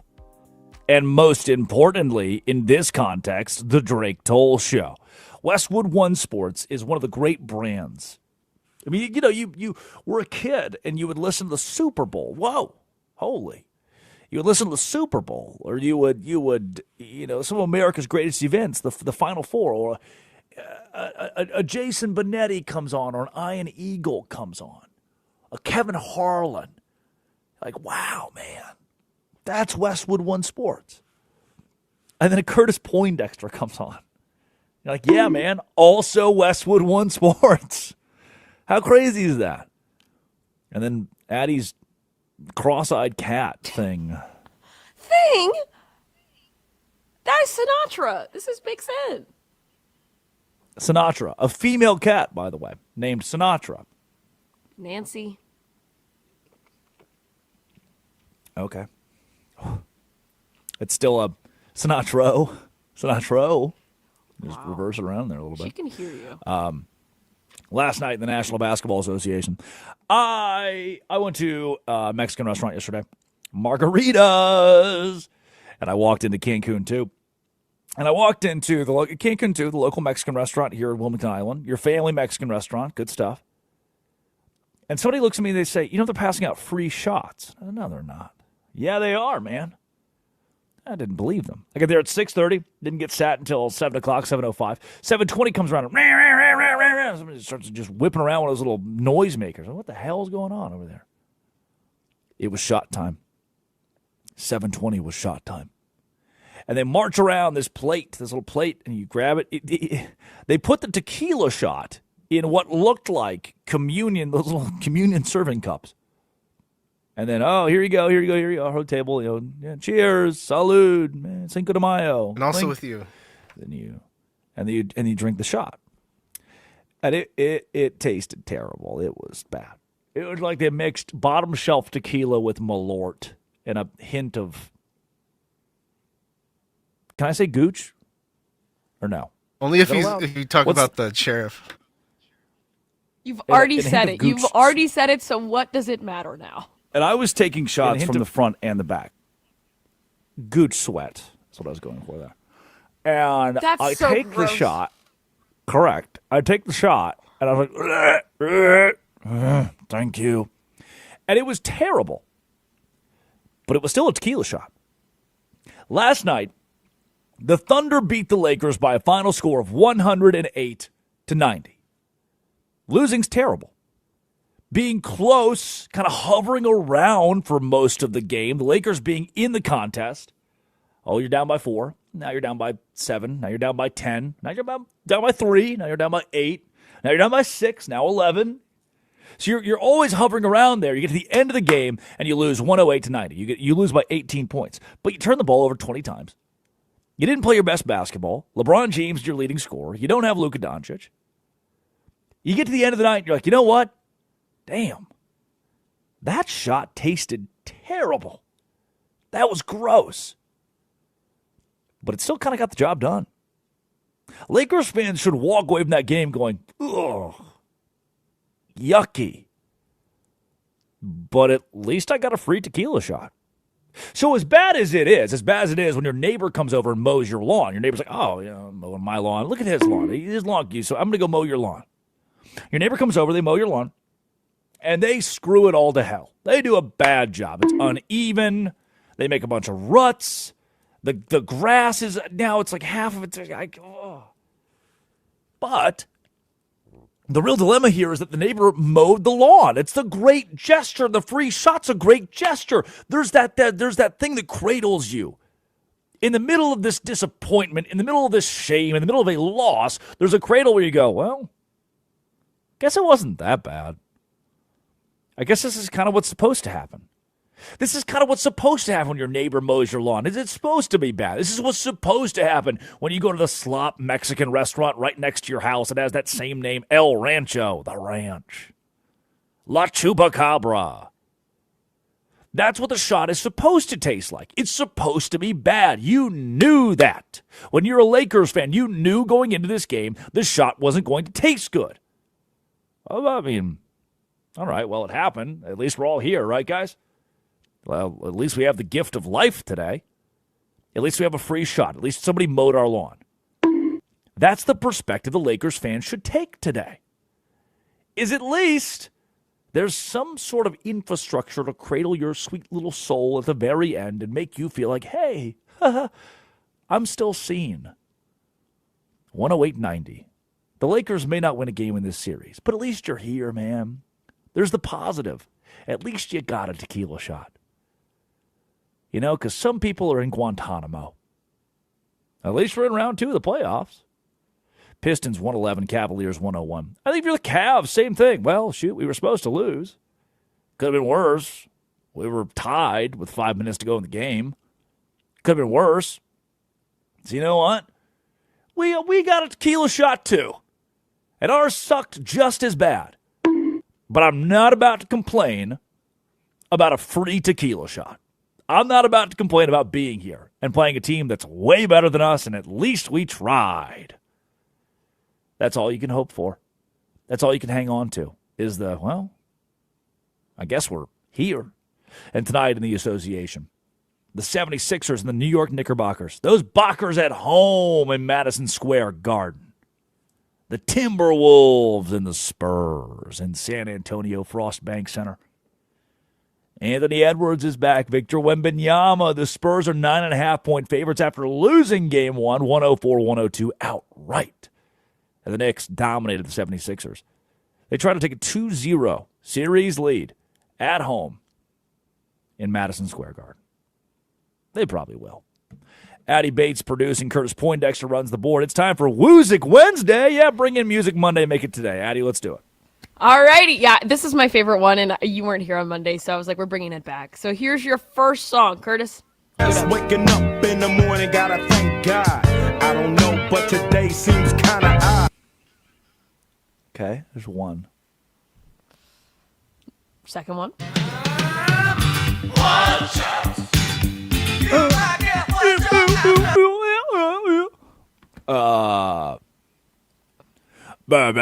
Bow. Third song.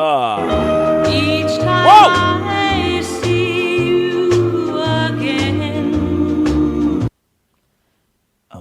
Okay. Fourth song.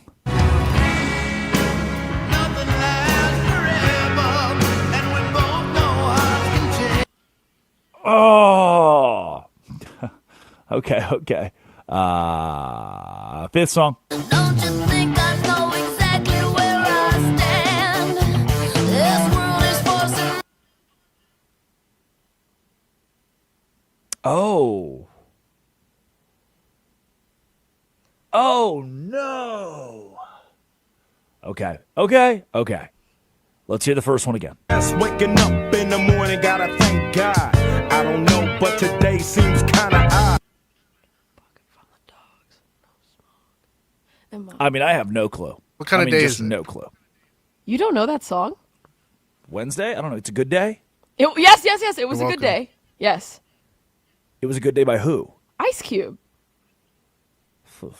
Yeah, okay. That makes sense. It sounds like Ice Cube. Okay, next one. Song 2.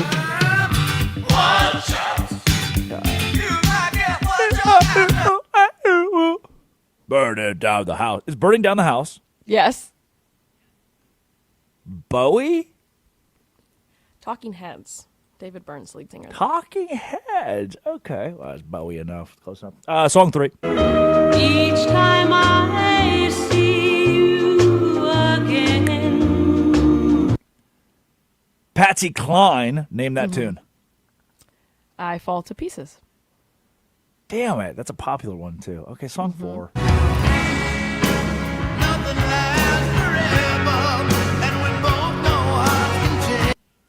Banger. It's a great Mulaney bit. Oh, November Rain's over. No, it's not. That little dip in the middle. November Rain, Guns N' Roses. Good answer. Good job. Final song. Song 5.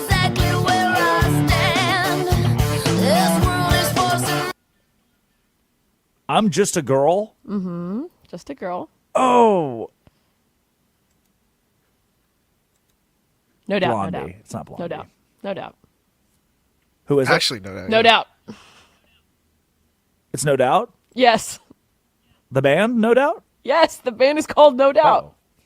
Wow, nice. Andy Bates produces, Curtis Poindexter runs the board. Colin Jones, thanks for giving me a job and texting me the other day to go to Walmart.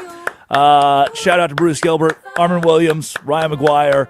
Wow, everybody loves the show. They're clapping for it. This is great. This has been It Always Will Be. We'll see you tomorrow. You Better You Bet's coming up. The Drake Toll Show. Happy Cinco de Mayo. This is Westwood One Sports.